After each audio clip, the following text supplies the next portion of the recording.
ਡਿਠਾ ਸਭ ਸੰਸਾਰ ਸੁਖ ਨਾਮ ਬਿਨ। ਤਨ ਤਾਨ ਹੋਸੀ ਛਾਰ ਜਾਣੈ ਕੋਇ ਜਨ। ਡਿਠਾ ਸਭ ਸੰਸਾਰ ਸੁਖ ਨਾਮ ਬਿਨ। ਨਾਮ ਗੋਬਿੰਦ ਕਾ ਸਦਾ ਲੀਜੈ। ਹਲਤ ਸੁਖ ਪਲਤ ਸੁਖ ਸਦਾ ਨਿਤ ਸੁਖ ਸਿਮਰਨੋ। ਵਾਹਿਗੁਰੂ ਜੀ ਕਾ ਖਾਲਸਾ ਵਾਹਿਗੁਰੂ ਜੀ ਕੀ ਫਤਿਹ। ਦਰਸ਼ਨ ਭੇਖ ਕਰੋ ਜੋਗਿੰਦਰਾ ਮੁੰਦਰਾਂ ਝੋਲੀ ਖਿੰਥਾ। 12 ਅੰਤਰ ਏਕ ਸਰੇਵੋ ਖਟ ਦਰਸ਼ਨ ਇਕ ਪੰਥਾ। ਇਨ ਵਿਦ ਮਨ ਸਮਝਾਈਐ ਪੁਰਖਾ ਬੌੜ ਚੋਟ ਨਾ ਖਾਈਐ। ਨਾਨਕ ਬੋਲੇ ਗੁਰਮੁਖ ਬੂਝੈ ਜੋਗ ਜੁਗਤ ਇਵ ਪਾਈਐ। ਅੰਤਰ ਸ਼ਬਦ ਨਿਰੰਤਰ ਮੁੰਦਰਾਂ ਹਉਮੈ ਮਮਤਾ ਦੂਰ ਕਰੀ। ਕਾਮ ਕ੍ਰੋਧ ਅਹੰਕਾਰ ਨਿਵਾਰੈ ਗੁਰ ਕੈ ਸ਼ਬਦ ਸੋ ਸਮਝ ਪਰੀ। ਖਿੰਥਾ ਝੋਲੀ ਭਰਪੁਰ ਰਹਿਆ ਨਾਨਕ ਤਾਰੈ ਏਕ ਹਰੀ। ਸਾਚਾ ਸਾਹਿਬ ਸਾਚੀ ਨਾਈ ਪਰਖੈ ਗੁਰ ਕੀ ਬਾਤ ਖਰੀ। ਊਂਦੋ ਖੱਪਰ ਪੰਚ ਭੂ ਟੋਪੀ ਕਾਇਆ ਕੜਾਸਣ ਮਨ ਜਾ ਗੋਟੀ। ਸਤ ਸੰਤੋਖ ਸੰਜਮ ਹੈ ਨਾਲ ਨਾਨਕ ਗੁਰਮੁਖ ਨਾਮ ਸੰਭਾਲ। ਸਤ ਸੰਤੋਖ ਸੰਜਮ ਹੈ ਨਾਲ ਨਾਨਕ ਗੁਰਮੁਖ ਨਾਮ ਸੰਭਾਲ। ਸਤਿਗੁਰਾਂ ਦੇ ਚਰਨਾਂ ਦੀ ਪੌੜੀ। ਸਾਧ ਸੰਗਤ ਜੀਓ, ਗੁਰੂ ਖਾਲਸਾ ਜੀਓ ਅਤੇ ਗੁਰਬਾਣੀ ਵਿਚਾਰ ਦੇ ਗੁਰਮੁਖ ਜਨੋ, ਸਨਿਮਰ ਬੇਨਤੀ ਆਪਦੇ ਚਰਨਾਂ 'ਚ। ਅੱਜ ਦੀ ਵਿਚਾਰ ਲੜੀਵਾਰ ਸਿੱਧ ਗੋਸ਼ਟ ਵਿੱਚੋਂ ਆਪ ਜੀ ਦੇ ਗੋਚਰੇ ਰੱਖ ਰਿਹਾ ਦਾਸਰਾ। ਜ਼ਰੂਰ ਧਿਆਨ ਦਿਓ। ਧੰਨ ਧੰਨ ਗੁਰੂ ਨਾਨਕ ਪਾਤਸ਼ਾਹ ਸਿੱਧਾਂ ਨਾਲ ਵਿਚਾਰ ਨੂੰ ਅੱਗੇ ਵਧਾ ਰਹੇ ਹਾਂ। ਦਰਸ਼ਨ ਭੇਖ ਕਰੋ ਜੋਗਿੰਦਰਾ ਮੁੰਦਰਾ ਝੋਲੀ ਖਿੰਥਾ। ਹੇ ਜੋਗੀ ਰਾਜ, ਉਹਨੂੰ ਕਹਿ ਰਹੇ ਜਿਹੜਾ ਸਿੱਧ ਮੂਹਰੇ ਤੋਂ ਬੋਲ ਰਿਹਾ। ਹੇ ਜੋਗੀ ਰਾਜ, ਇਹ ਜਿਹੜਾ ਤੁਸੀਂ ਭੇਖ ਬਣਾਇਆ ਹੋਇਆ ਨਾ ਮੁੰਦਰਾਂ ਦਾ, ਝੋਲੀ ਦਾ, ਖਿੰਥਾ ਦਾ। ਖਿੰਥਾ ਕਹਿੰਦੇ ਗੋਦੜੀ ਜਿਹੜੀ ਟਾਕੀਆਂ ਦੀ ਪਾਈ ਵੀ ਹੁੰਦੀ ਹੈ ਬਾਹਰ। ਮੁੰਦਰਾਂ ਕੰਨਾਂ 'ਚ ਅਤੇ ਝੋਲੀ ਜਿਹੜੀ ਚੱਕੀ ਫਿਰਦੇ ਹੁੰਦੇ, ਜਿਹਦੇ ਵਿੱਚ ਕੋਈ ਨਾ ਕੋਈ ਚੀਜ਼ ਮਿਲਦੀ ਹੈ ਘਰਾਂ 'ਚੋਂ ਖਾਣੇ ਪੀਣੇ ਨੂੰ, ਉਹਦੇ ਵਿੱਚ ਪਾ ਲੈਂਦੇ।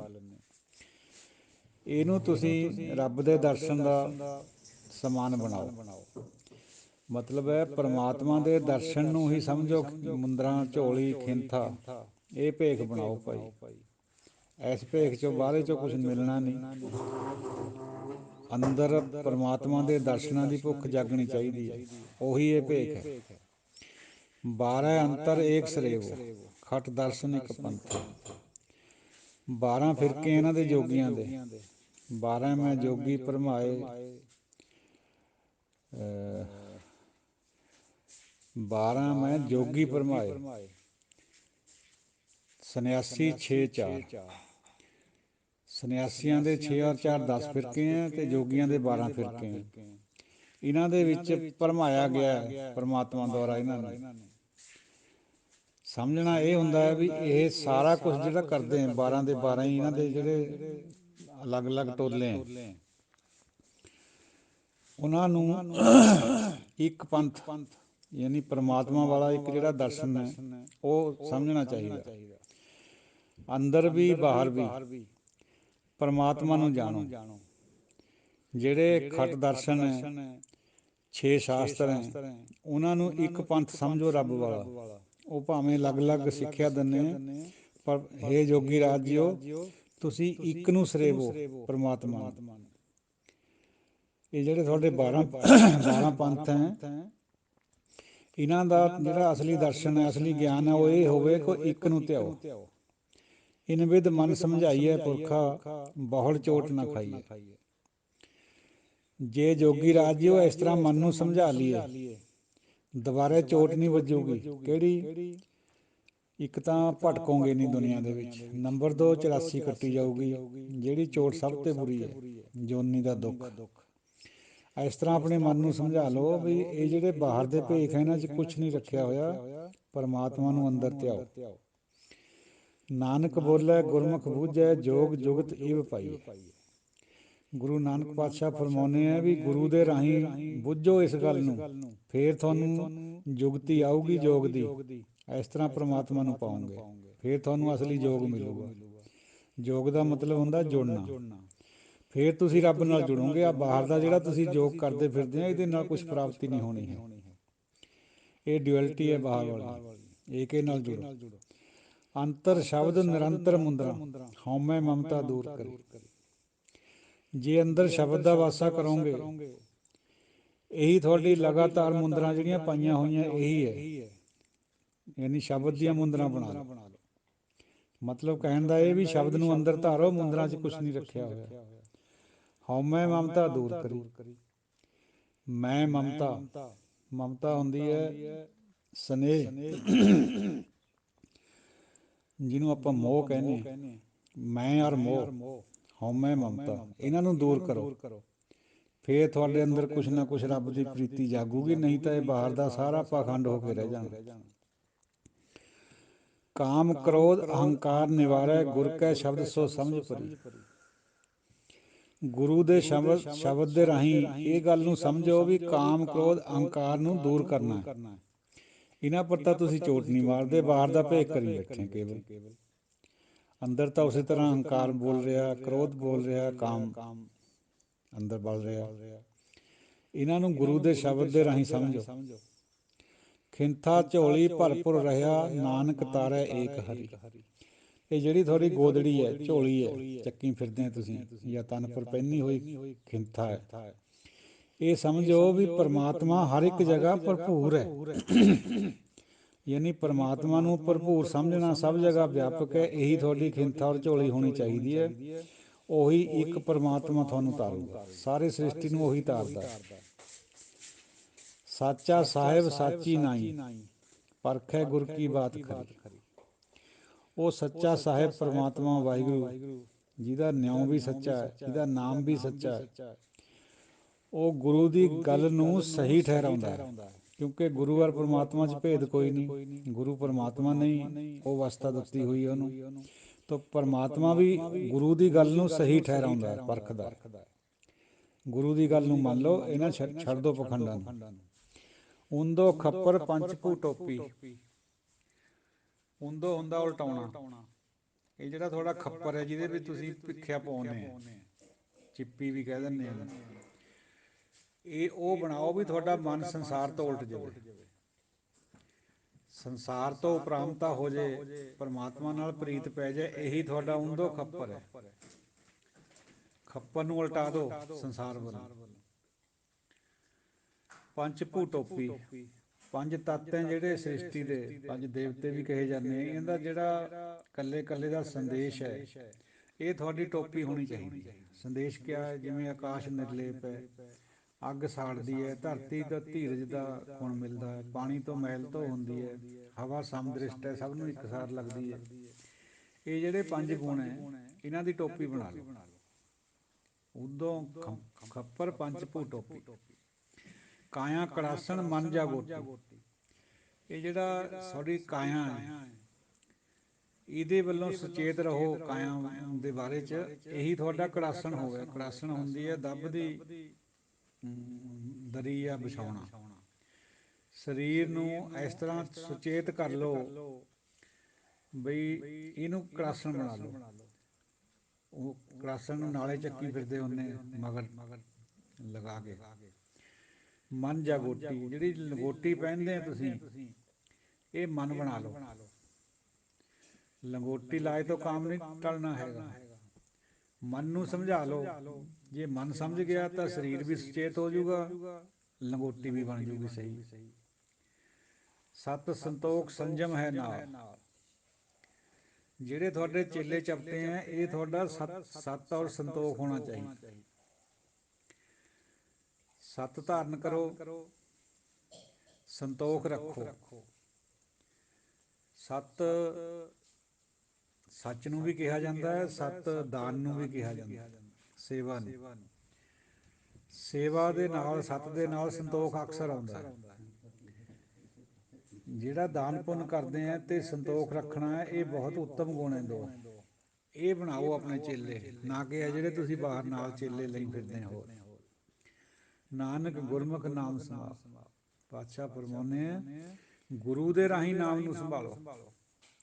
ਬਿਨਾਂ ਗੁਰੂ ਤੋਂ, ਬਿਨਾਂ ਪੁੱਗੇ ਹੋਏ ਸੰਤ ਤੋਂ ਜਿਹੜਾ ਤੁਸੀਂ ਨਾਮ ਗੁਰੂ ਦਾ ਵੀ ਜਾਂ ਪਰਮਾਤਮਾ ਦਾ ਵੀ ਲੈਂਦੇ, ਉਹ ਵੀ ਤੁਹਾਡਾ ਨਿਸ਼ਫਲ ਜਾਣਾ ਹੈ।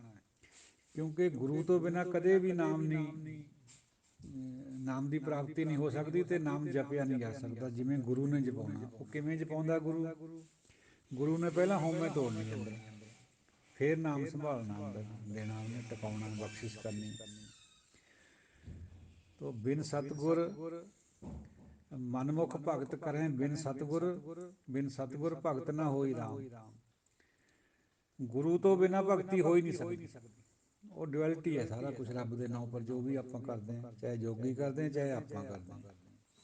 ਗੁਰੂ ਮਸਟ ਹੈ, ਗੁਰੂ ਦੇ ਅਨੁਸਾਰੀ ਹੋ ਕੇ ਹੀ ਭਗਤੀ ਹੋ ਸਕਦੀ ਹੈ। ਇਹ ਗੁਰੂ ਨਾਨਕ ਸਾਹਿਬ ਦਾ ਫਲਸਫਾ। ਹੁਣ ਉਹ ਗੁਰੂ ਨੇ ਪਹਿਲਾਂ ਸਾਡੀ ਚੋਟ ਹੀ ਸਾਡੇ ਹਉਮੈ 'ਤੇ ਮਾਰਨੀ ਹੈ, ਕਿਉਂਕਿ ਇਹ ਜੜ ਹੈ ਸਭ ਬੁਰਾਈਆਂ ਦੀ। ਜਿੰਨੇ ਵੀ ਔਗਣ ਹੈ, ਵਿਕਾਰ ਹੈ ਸਾਡੇ ਮਨ ਵਿੱਚ, ਉਹਨਾਂ ਦੀ ਜੜ ਜਿਹੜਾ ਉਹ ਅਹੰਕਾਰ ਹੈ, ਹਉਮੈ।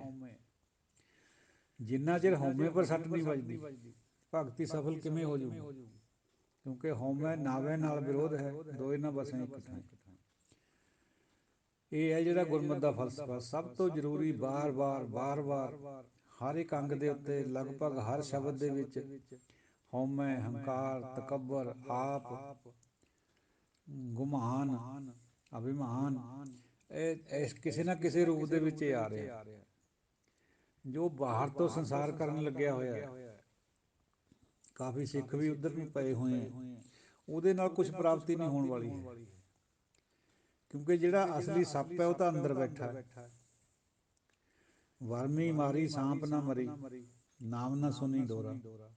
ਸੱਪ ਤਾਂ ਹਉਮੈ ਦਾ ਅੰਦਰ ਬੈਠਾ, ਫਣ ਚੱਕੀ। ਕੁੱਟਦੇ ਹਾਂ ਆਪਾਂ ਬਿਰਮੀ ਨੂੰ, ਬਿਰਮੀ ਉੱਪਰ ਹੁੰਦੀ ਹੈ, ਬਿਰਮੀ ਨੂੰ ਜਿੰਨਾ ਮਰਜ਼ੀ ਕੁੱਟੀ ਜਾਓ, ਸੱਪ ਨੇ ਨਹੀਂ ਮਰਨਾ। ਇਹ ਜੋ ਦੁਨੀਆ ਜੋ ਕਰ ਰਹੀ ਹੈ, ਜਗਤ ਜੋ ਕਰ ਰਿਹਾ ਹੈ, ਤੀਰਥ ਇਸ਼ਨਾਨਾਂ ਪਰ ਰਟਨ ਕਰਦਾ ਫਿਰਦਾ ਹੈ, ਪੁੰਨਦਾਨਾਂ ਮਗਰ ਲੱਗਿਆ ਹੋਇਆ, ਸੋ ਕਾਲ ਪੁੰਨਦਾਨ ਜਿਹੜੇ ਹੈ, ਜਾਂ ਸੋ ਕਾਲ ਜਿਹੜੀ ਇਹ ਪੂਜਾ ਭਗਤੀ 'ਚ ਲੱਗਿਆ ਹੋਇਆ, ਪੂਜਾ ਅਰਚਾ 'ਚ ਲੱਗਿਆ ਹੋਇਆ, ਇਹ ਬਿਰਮੀ ਕੁੱਟਣ ਹੈ।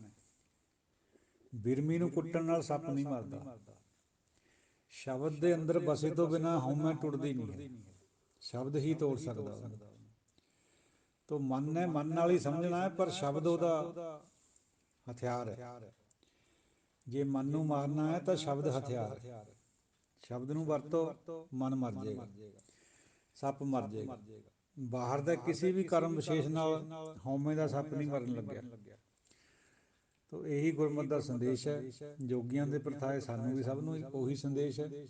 ਭਾਵੇਂ ਬਾਤ ਜੋਗੀਆਂ ਨਾਲ ਹੋ ਰਹੀ ਹੈ, ਸਿੱਧਾਂ ਨਾਲ ਹੋ ਰਹੀ ਹੈ, ਲੇਕਿਨ ਅਸਲ ਵਿੱਚ ਤਾਂ ਸਾਨੂੰ ਸਾਰੇ ਸ੍ਰਿਸ਼ਟੀ ਨੂੰ ਸਮਝਾ ਰਹੇ ਪਾਤਸ਼ਾਹ, ਚਾਰੇ ਵਰਨਾਂ ਨੂੰ, ਸਾਰੀ ਸ੍ਰਿਸ਼ਟੀ ਨੂੰ। ਕਿਉਂਕਿ ਗੁਰਬਾਣੀ ਜਿਹੜੀ ਹੈ ਇਹ ਸਾਰੇ ਜਗਤ ਖਾਤਰ ਹੈ, ਇਹ ਕੇਵਲ ਸਿੱਖਾਂ ਖਾਤਰ ਨਹੀਂ ਹੈ।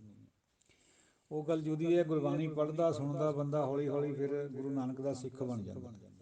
ਕਿਉਂਕਿ ਜੇ ਸਿੱਖਿਆ ਅੰਦਰ ਚਲੇ ਜਾਂਦੀ ਹੈ ਮਨ ਵਿੱਚ, ਤਾਂ ਉਹਨੂੰ ਗ੍ਰਹਿਣ ਕਰਦਾ ਬੰਦਾ। ਫਿਰ ਬਾਹਰ ਦੇ ਮੁਲਕਾਂ ਵਾਲੇ ਵੀ ਇਸ ਤਰ੍ਹਾਂ ਹੀ ਹੋ ਰਿਹਾ। ਸਾਰੇ ਸਪੇਨ, ਅਮੈਰੀਕਾ, ਕਨੇਡਾ, ਇੰਗਲੈਂਡ ਔਰ ਫਰਾਂਸ, ਇਹਨਾਂ ਦੇ ਵਿੱਚ ਜਿਹੜੇ ਉੱਧਰਲੇ ਲੋਕ ਹੈ, ਅੰਗਰੇਜ਼ ਲੋਕ ਜਾਂ ਪੱਛਮ ਦੇ ਲੋਕ, ਉਹ ਗੁਰਬਾਣੀ ਵੱਲ ਆ ਰਹੇ ਹੈ, ਦਸਤਾਰ ਸਜਾ ਰਹੇ ਹੈ, ਗੁਰਬਾਣੀ ਦੀ ਥੋੜ੍ਹੀ ਬਹੁਤੀ ਪੰਜਾਬੀ ਭਾਸ਼ਾ 'ਚ ਬੋਲ ਵੀ ਲੈਂਦੇ ਹਾਂ। ਉਹ ਸਾਰਾ ਕੁਛ ਇਸੀ ਕਰਕੇ ਹੋ ਰਿਹਾ ਵੀ ਜਦੋਂ ਮਨ ਸਮਝ ਗਿਆ ਤਾਂ ਫਿਰ ਆਪਣੇ ਆਪ ਸਾਰੇ ਬਾਹਰ ਦੇ ਚਿੰਨ੍ਹ ਆਪੇ ਬਣ ਜਾਣੇ, ਸਿੱਖ ਆਪੇ ਬਣ ਜਾਣਾ ਬੰਦੇ ਨੇ। ਜਿੰਨਾ ਚਿਰ ਮਨ ਨਹੀਂ ਸਮਝਦਾ ਬਾਹਰ ਦੇ ਕਰੇ ਤੋਂ ਕੁਛ ਨਹੀਂ ਪ੍ਰਾਪਤ ਹੋਣਾ। ਉਹ ਕੇਵਲ ਬਿਰਮੀ ਕੁੱਟਣ ਹੈ ਬਸ, ਹੋਰ ਕੁਛ ਨਹੀਂ ਹੈ। ਸੱਪ ਨਹੀਂ ਮਰ ਸਕਦਾ। ਸੱਪ ਨੂੰ ਮਾਰਨ ਖਾਤਰ ਵਾਹਿਦ ਕੇਵਲ ਔਰ ਕੇਵਲ ਇੱਕੋ ਹੀ ਦਾਰੂ ਹੈ, ਸ਼ਬਦ। ਸ਼ਬਦ ਗਰੜ ਹੈ। ਸੱਪ ਨੂੰ ਮਾਰਨ ਦੀ ਜਿਹੜੀ ਵਿਸ ਹੈ, ਜਿਹੜੀ ਸੱਪ ਦੀ, ਉਹਨੂੰ ਮਾਰਨ ਖਾਤਰ ਹਉਮੈ ਦੀ ਵਿਸ ਨੂੰ ਸ਼ਬਦ ਹੈ। ਸ਼ਬਦ ਦੀ ਦਵਾਈ ਲਗਾਓ। ਤੋ ਵਿਚਾਰ ਤਾਂ ਹੋ ਗਈ ਸਮਾਪਤ। ਸਾਧ ਸੰਗਤ ਜੀਓ, ਇਹ ਜਿਹੜੀਆਂ ਵਿਚਾਰਾਂ ਸਿੱਧ ਗੋਸ਼ਟ ਵਿੱਚ ਆ ਰਹੀਆਂ, ਨਿਰੰਤਰ ਅੱਗੇ ਅੱਗੇ ਚੱਲਣੀਆਂ, ਬਹੁਤ ਗਹਿਰੀਆਂ ਵਿਚਾਰਾਂ। ਵਿਆਖਿਆ ਕਰਨ ਵਿੱਚ ਤਾਂ ਬੰਦਾ ਕੁਛ ਹੀ ਕਰ ਸਕਦਾ, ਪਰ ਕੱਲੇ ਕੱਲੇ ਸ਼ਬਦ ਦੇ ਉੱਤੇ ਅਟਕ ਕੇ ਦੇਖੋ ਕਿੰਨਾ ਕੁਛ ਇਹਦੇ ਵਿੱਚ ਲੁਕਿਆ ਪਿਆ। ਜਦ ਆਪਾਂ ਇੱਕ ਤੁਕ ਦੀ ਵਿਆਖਿਆ ਕਰੂੰਗੇ ਤਾਂ ਪਤਾ ਨਹੀਂ ਫਿਰ ਕਿੰਨਾ ਸਮਾਂ ਇੱਕ ਪਰੇ ਲੱਗ ਜਾਊਗਾ। ਇੱਥੇ ਤਾਂ ਲਿਮਟਿਡ ਵੇਚ ਹੁੰਦਾ, ਅਤੇ ਆਪਾਂ ਸੁਣਨ ਖਾਤਰ ਵੀ ਕਈ ਵਾਰ ਬਹੁਤੀ ਤਿਆਰ ਨਹੀਂ ਹੁੰਦਾ ਬੰਦਾ, ਵੀ ਬਹੁਤ ਜ਼ਿਆਦਾ ਲੰਬਾ ਹੋ ਗਿਆ। ਸ਼ਾਰਟ ਰੱਖਣ ਦੀ ਕੋਸ਼ਿਸ਼ ਵੀ ਹੁੰਦੀ ਹੈ। ਅਤੇ ਬਸ ਤੁਸੀਂ ਆਪ ਹੀ ਸਮਝ ਲਿਓ, ਕਿਉਂਕਿ ਤੁਸੀਂ ਖੁਦ ਵਿਦਵਾਨ ਹੋ। ਵਿਦਵਾਨ ਨੂੰ ਮਹਾਤਮ ਪਤਾ ਹੁੰਦਾ ਵੀ ਵਿਚਾਰ ਕਿੰਨੀ ਕੁ ਲੰਬੀ ਹੋ ਸਕਦੀ ਹੈ, ਕਿੰਨੀ ਕੁ ਸ਼ਾਰਟ ਰੱਖਣੀ ਹੈ। ਸੰਗਤ ਦੇ ਨਾਲ ਕਿੰਨੀ ਕੁ ਵਿਚਾਰ ਕਰਨ ਨਾਲ ਰਸ ਆਉਂਦਾ, ਕਿੰਨੀ ਕੁ ਨਾਲ ਫਿਰ ਨੀਰਸਤਾ ਪੈਦਾ ਹੋ ਜਾਂਦੀ ਜੇ ਉਹਨੂੰ ਜ਼ਿਆਦਾ ਵਧਾ ਦਿੱਤਾ ਜਾਵੇ। ਜਿਹੜੀ ਵਿਆਖਿਆ ਹੁੰਦੀ ਹੈ ਉਹ ਟੂ ਦੀ ਪੁਆਇੰਟ ਹੀ ਹੁੰਦੀ ਹੈ। ਜਦੋਂ ਫਿਰ ਉਹਦਾ ਹੋਰ ਖੋਲ੍ਹਦੇ ਹਾਂ ਆਪਾਂ, ਉਹਦਾ ਮਹਾਤਮ ਆਪਣਾ ਜੁਦਾ ਹੈਗਾ ਹੈ, ਪਰ ਉਹ ਫਿਰ ਸੁਣਨ ਖਾਤਰ ਵੀ ਅੱਗੇ ਤਿਆਰ ਹੋਣੇ ਚਾਹੀਦੇ। ਜਦੋਂ ਅੰਦਰ ਇਹ ਚੀਜ਼ਾਂ ਵਸ ਗਈਆਂ ਮੁੱਢਲੇ ਤੌਰ ਪਰ, ਫਿਰ ਬੰਦਾ ਕੋਸ਼ਿਸ਼ ਕਰਦਾ ਵੀ ਮੈਨੂੰ ਹੁਣ ਇਹਦਾ ਅੰਦਰਲਾ ਭਾਵ ਹੈ ਜਿਹੜਾ ਉਹ ਵੀ ਸਮਝ ਆ ਜਾਏ ਹੋਰ ਚੰਗੀ ਤਰ੍ਹਾਂ। 12 ਫਿਰਕੇ ਆ ਜਿਹੜੇ ਯੋਗੀਆਂ ਦੇ, ਸਾਰਿਆਂ ਦਾ ਥੋੜ੍ਹਾ ਥੋੜ੍ਹਾ ਫਰਕ ਹੈ ਆਪਸ ਵਿੱਚ। ਸੰਨਿਆਸੀਆਂ ਦਾ ਵੀ 10 ਫਿਰਕਿਆਂ ਦਾ ਫਰਕ ਹੈ ਆਪਸ ਵਿੱਚ। ਆਈ ਪੰਥੀ ਸਗਲ ਜਮਾਤੀ ਮਨ ਜੀਤੈ ਜਗ ਜੀਤੋ। ਆਈ ਪੰਥੀ ਵੀ ਇੱਕ ਇਹਨਾਂ ਦਾ ਸਭ ਤੋਂ ਸ੍ਰੇਸ਼ਟ ਪੰਥ ਹੈ 12 ਵਿੱਚੋਂ। ਉੱਥੇ ਵੀ ਗੁਰੂ ਨਾਨਕ ਪਾਤਸ਼ਾਹ ਇਹੀ ਫਰਮਾ ਰਹੇ ਹੈ ਬਈ ਤੁਸੀਂ ਭਾਈ ਇਹ 12 ਨੂੰ ਛੱਡ ਕੇ ਜਿਹੜਾ ਤੁਹਾਡਾ ਆਈ ਪੰਥ ਹੈ ਉਹਨੂੰ ਸਮਝ ਲਓ, ਯਾਨੀ ਇੱਕ ਦੇ ਮਗਰ ਆ ਜਾਓ, ਉਹ ਸ੍ਰੇਸ਼ਟ ਮੱਤ ਹੈ, ਬਾਕੀਆਂ ਨੂੰ ਛੱਡ ਦਿਓ। ਤੋ ਸਾਰੇ ਸੰਸਾਰ ਨੂੰ ਦੀ ਮਤਲਬ ਹੈ ਗੁਰੂ ਨਾਨਕ ਪਾਤਸ਼ਾਹ ਸਾਰੇ ਸੰਸਾਰ ਨੂੰ ਇਹ ਗੱਲ ਸਮਝਾ ਰਹੇ ਵੀ ਭਾਈ ਏਕੇ ਨਾਲ ਜੁੜ ਜਾਓ। ਆ ਜੋ ਕੁਛ ਬਾਹਰ ਤੋਂ ਕਰ ਰਹੇ ਹੋ ਤੁਸੀਂ, ਇਹਦਾ ਕੋਈ ਮਹਾਤਮ ਪਰਮਾਤਮਾ ਦੀ ਦਰਗਾਹ 'ਚ ਨਹੀਂ ਹੈ। ਲੋਕਾਂ ਨੂੰ ਜ਼ਰੂਰ ਭਰਮਾ ਲੂੰਗੇ ਵੀ ਬੜੀ ਸਾਰੀ ਝੋਲੀ ਪਈ ਹੋਈ ਹੈ, ਕੰਨਾਂ 'ਚ ਬੜੇ ਬੜੇ ਮੁੰਦਰੇ ਪਾਏ ਹੋਏ ਹੈ, ਔਰ ਗੋਦੜੀ ਜਿਹੜੀ ਹੈਗੀ ਉਹ ਟਾਕੀਆਂ ਵਾਲੀ ਪਾਈ ਹੋਈ ਹੈ, ਬੋਰੀਆਂ ਦੀ ਪਾਈ ਹੋਈ ਹੈ। This is all nonsense. ਇਹਦੇ ਨਾਲ ਪਰਮਾਤਮਾ ਦਾ ਕੋਈ ਤਾਲੁਕ ਨਹੀਂ ਹੈ। ਲੋਕ ਜ਼ਰੂਰ ਪ੍ਰਭਾਵਿਤ ਹੋ ਸਕਦੇ ਕੁਛ ਚਿਰ ਖਾਤਰ। ਜੋ ਵੀ ਕੁਛ ਕਰਨਾ ਹੈ ਉਹ ਅੰਦਰੋਂ ਕਰਨਾ, ਬਾਹਰ ਤਾਂ ਆਪੇ ਬਣ ਜਾਣਾ ਸਹੀ। ਚਾਹੇ ਸਾਦਾ ਰਹੀ ਜਾਓ, ਚਾਹੇ ਸ਼ਾਹੀ ਠਾਠ ਬਾਠ ਨਾ ਰਹੋ, ਲੇਕਿਨ ਅੰਦਰ ਤੋਂ ਮਨ ਪਰਮਾਤਮਾ ਨਾਲ ਜੁੜ ਜਾਏ। ਸਾਡੇ ਪਾਤਸ਼ਾਹ ਕੰਡਿਆਂ 'ਤੇ ਵੀ ਸੁੱਤੇ ਹੈ, ਡਲਿਆਂ ਵਿੱਚ ਵੀ ਢੀਮਾਂ ਦਾ ਸਰਾਣਾ ਲੈ ਕੇ ਸੁੱਤੇ ਹੈ, ਲੇਕਿਨ ਕਲਗੀਆਂ ਸਜਾ ਕੇ ਦਰਬਾਰ ਵੀ ਲਗਾਉਂਦੇ ਰਹੇ, ਘੋੜਿਆਂ 'ਤੇ ਵੀ ਚੜ੍ਹੇ ਹੈ। ਉਹ ਸਮੇਂ ਦੇ ਮੁਤਾਬਕ ਆਪੇ ਹੋ ਜਾਣਾ, ਪਰ ਮਨ ਉੱਧਰ ਚਾਹੀਦਾ ਸਾਡਾ। ਮਾਇਆ ਦੀ ਜਿਹੜੀ ਵਰਤੋਂ ਹੈ, ਉਹ ਮਾਇਆ ਦੀ ਵਰਤੋਂ ਪਰਮਾਤਮਾ ਦੇ ਧਿਆਨ ਨੂੰ ਅੰਦਰ ਰੱਖ ਕੇ ਹੋਵੇ ਤਾਂ ਉਹ ਬਹੁਤ ਪਵਿੱਤਰ ਹੋ ਜਾਂਦੀ ਹੈ। ਭਾਈ ਗੁਰਦਾਸ ਜੀ ਨੇ ਤਾਂ ਇਹਨੂੰ ਪਰਮ ਪਵਿੱਤਰ ਮਾਇਆ ਵੀ ਕਿਹਾ ਗੁਰਸਿੱਖਾਂ ਖਾਤਰ। ਮਾਇਆ ਬੁਰੀ ਨਹੀਂ ਹੈ, ਵਰਤੋਂ ਮਾਇਆ ਦੀ ਬੁਰੀ ਹੋ ਸਕਦੀ ਹੈ। ਤਾਂ ਜੇ ਕੋਈ ਪਰਮਾਤਮਾ ਦੇ ਹੁਕਮ ਵਿੱਚ ਰਹਿ ਕੇ ਕੋਈ ਗਹਿਣਾ ਪਾਉਂਦਾ ਸੋਨੇ ਦਾ, ਦਿਖਾਵੇ ਖਾਤਰ ਨਹੀਂ ਪਾਉਂਦਾ, ਠੀਕ ਹੈ, ਕੋਈ ਇਤਰਾਜ਼ ਨਹੀਂ ਹੈ। ਜੇ ਪਾਉਂਦਾ ਹੀ ਦਿਖਾਵੇ ਖਾਤਰ ਹੈ ਜਾਂ ਆਪਣੇ ਆਪ ਦੀ ਵਡਿਆਈ ਖਾਤਰ ਹੈ, ਫਿਰ ਬੁਰੀ ਗੱਲ ਹੈ। ਤੋ ਦਿਓ ਆਗਿਆ, ਕਿਸੇ ਅਪਸ਼ਬਦ ਦੀ ਖਿਮਾ ਦਿਓ ਅਸੀਸ। ਵਾਹਿਗੁਰੂ ਜੀ ਕਾ ਖਾਲਸਾ, ਵਾਹਿਗੁਰੂ ਜੀ ਕੀ ਫਤਿਹ। असुर नदी का बंधै मूल, पश्चिम फेर चढ़ावै सूर। अजर जरै सो निजर चरै, जगन्नास्यों गोष्ठ करै। सतनाम श्री वाहिगुरु साहिब जीओ। कवन सो गुप्ता कवन सो मुक्ता, कवन सो अंतर बाहर जुगता। कवन सो आवे कवन सो जाए, कवन सो त्रिभवन रहया समाए। कट कट गुप्ता गुरमुख मुक्ता, अंतर बाहर शब्द सो जुगता। ਮਨਮੁਖ ਬਿਨਸੈ ਆਵੈ ਜਾਏ, ਨਾਨਕ ਗੁਰਮੁਖ ਸਾਚ ਸਮਾਏ। ਕਿਉ ਕਰ ਬਾਧਾ ਸਰਪਨ ਖਾਧਾ, ਕਿਉ ਕਰ ਖੋਇਆ ਕਿਉ ਕਰ ਲਾਧਾ। ਕਿਉ ਕਰ ਨਿਰਮਲ ਕਿਉ ਕਰ ਅੰਧਿਆਰਾ, ਇਹ ਤਤ ਵਿਚਾਰੈ ਸੋ ਗੁਰੂ ਹਮਾਰਾ। ਦੁਰਮਤ ਬਾਂਧਾ ਸਰਪਨ ਖਾਧਾ, ਮਨਮੁਖ ਖੋਇਆ ਗੁਰਮੁਖ ਲਾਧਾ। ਸਤਿਗੁਰ ਮਿਲੈ ਅੰਧੇਰਾ ਜਾਏ, ਨਾਨਕ ਹਉਮੈ ਮੇਢ ਸਮਾਏ। ਸਤਿਗੁਰ ਮਿਲੈ ਅੰਧੇਰਾ ਜਾਏ, ਨਾਨਕ ਹਉਮੈ ਮੇਢ ਸਮਾਏ। ਵਾਹਿਗੁਰੂ ਜੀ ਕਾ ਖਾਲਸਾ, ਵਾਹਿਗੁਰੂ ਜੀ ਕੀ ਫਤਿਹ। ਪਾਵਨ ਸਤਿਗੁਰਾਂ ਦੇ ਪਾਵਨ ਚਰਨਾਂ ਨਾਲ ਜੁੜੀ ਹੋਈ ਸਾਧ ਸੰਗਤ ਜੀਓ, ਗੁਰੂ ਖਾਲਸਾ ਜੀਓ ਤੇ ਗੁਰਬਾਣੀ ਵਿਚਾਰਦੇ ਗੁਰਮੁਖ ਸੱਜਣੋ, ਅੱਜ ਦੀ ਵਿਚਾਰ ਆਪਣੀ ਤੁੱਛ ਬੁੱਧੀ ਅਨੁਸਾਰ ਹਾਜ਼ਰ ਹੈ। ਸਿੱਧ ਗੋਸ਼ਟ ਦੀ ਲਗਾਤਾਰ ਵਿਆਖਿਆ ਚੱਲ ਰਹੀ ਹੈ। ਗੁਰੂ ਦੇ ਸਿਰ ਦੇ ਉੱਤੇ ਹੱਥ ਰੱਖ ਕੇ ਕੁਛ ਵਿਚਾਰ ਆਪ ਜੀ ਨਾਲ ਸਾਂਝੀ ਕਰ ਰਹੇ ਹਾਂ। ਕਵਨ ਸੋ ਗੁਪਤਾ ਕਵਨ ਸੋ ਮੁਕਤਾ।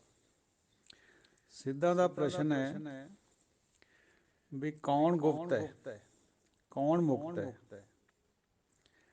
ਕਵਨ ਸੋ ਅੰਤਰ ਬਾਹਰ ਜੁਗਤਾ, ਉਹ ਕੌਣ ਹੈ ਜਿਹੜਾ ਅੰਦਰ ਬਾਹਰ ਜੁੜਿਆ ਹੋਇਆ ਕਿਸੇ ਜੁਗਤੀ ਨਾਲ। ਘਟ ਘਟ ਅੰਤਰ ਬ੍ਰਹਮ ਲੁਕਾਇਆ।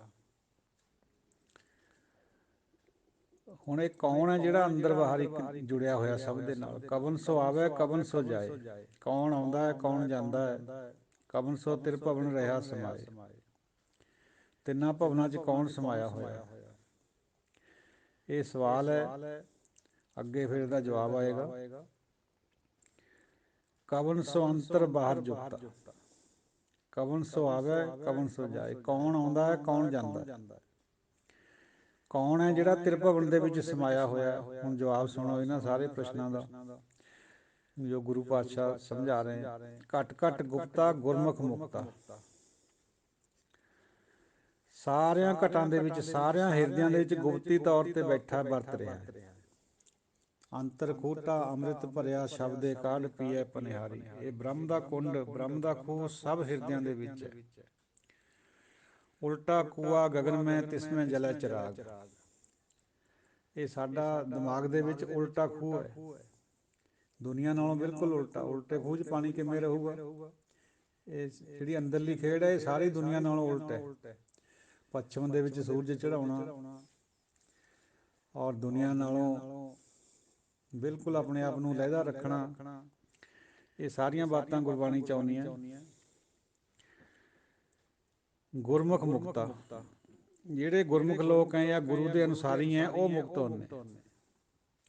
ਅੰਤਰ ਬਾਹਰ ਸ਼ਬਦ ਸੋ ਜੁਗਤਾ, ਅੰਦਰ ਬਾਹਰ ਸ਼ਬਦ ਦੇ ਰਾਹੀਂ ਜੁੜਿਆ ਹੋਇਆ ਹੈ ਪਰਮਾਤਮਾ। ਸਾਧ ਸੰਗਤ ਜੀ, ਉਹ ਜੋਗੀਆਂ ਦਾ ਖਿਆਲ ਸੀ ਵੀ ਬਾਹਰ ਦੀ ਰਹਿਤ ਪਰ ਜ਼ੋਰ ਦੇ ਕੇ ਅਸੀਂ ਰੱਬ ਵਾਲੇ ਹੋ ਸਕਦੇ ਹਾਂ।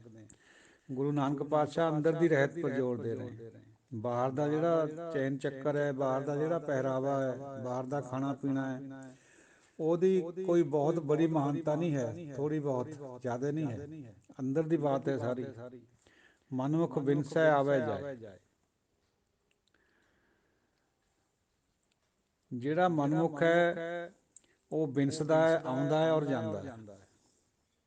ਆਉਣ ਜਾਣ ਦੇ ਚੱਕਰ 'ਚ 84 ਦੇ ਗੇੜ 'ਚ ਪਿਆ ਰਹਿੰਦਾ। ਸਾਧ ਸੰਗਤ ਜੀ, ਉਹ ਇੱਕ ਵਾਰ ਆਪਣੇ ਪਿੰਡ ਵਿੱਚ ਹੀ ਉਸ ਪੁਰਸ਼ ਨਾਲ, ਤਾਇਆ ਜੀ ਲੱਗਦੇ ਸੀ ਸਾਡੇ ਪਿੰਡ 'ਚੋਂ, ਉਹ ਇੱਕ ਵਾਰੀ ਪਾਠ ਕਰ ਰਹੇ ਸੀਗੇ, ਸਹਿਜ ਪਾਠ। ਉੱਥੇ ਇੱਕ ਤੁਕ ਆ ਗਈ, ਗੁਰਮੁਖ ਹੱਸੈ ਗੁਰਮੁਖ ਰੋਵੈ, ਜੇ ਗੁਰਮੁਖ ਕਰੇ ਸਾਈ ਭਗਤ ਹੋਵੇ। ਉਹ ਇੱਕਦਮ ਰੁਕ ਕੇ ਕਹਿਣ ਲੱਗੇ, ਤਿੰਨ ਚਾਰ ਕੁ ਬੰਦੇ ਅਸੀਂ ਬੈਠੇ ਸੀ ਉੱਥੇ ਸੁਣ ਰਹੇ ਸੀ। ਕਹਿੰਦਾ ਜੀ ਇਹ ਗਲਤ ਲਿਖਿਆ ਹੋਇਆ, ਇੱਥੇ ਚਾਹੀਦਾ ਹੈ ਵੀ ਗੁਰਮੁਖ ਹੱਸੈ ਮਨਮੁਖ ਰੋਵੈ। ਦੇਖੋ ਕਲਪਨਾ ਆਮ ਬੁੱਧੀ ਦੀ, ਕਿਉਂਕਿ ਅਸੀਂ ਸਮਝਦੇ ਹਾਂ ਵੀ ਜੋ ਸਾਡੀ ਸੋਚ ਹੈ ਗੁਰਬਾਣੀ ਉਸ ਤਰ੍ਹਾਂ ਲਿਖੀ ਵੀ ਹੋਣੀ ਚਾਹੀਦੀ ਹੈ, ਐਕਣ ਦੀ ਬਾਤ ਨਹੀਂ ਹੈ। ਗੁਰਮੁਖ ਹੱਸੈ ਗੁਰਮੁਖ ਰੋਵੈ, ਗੁਰਮੁਖ ਹੀ ਸ਼ਬਦ ਹੈ। ਅਸੀਂ ਉਹਨੂੰ ਕਿਹਾ ਵੀ ਤਾਇਆ ਜੀ ਐਕਣ ਨਹੀਂ ਹੈ, ਇਹ ਗੁਰਮੁਖ ਹੈ। ਕਹਿੰਦਾ ਫਿਰ ਇਹ ਕਿਆ ਮਤਲਬ ਹੈ, ਰੋਂਦਾ ਕਾਹਤੇ ਹੈ ਗੁਰਮੁਖ।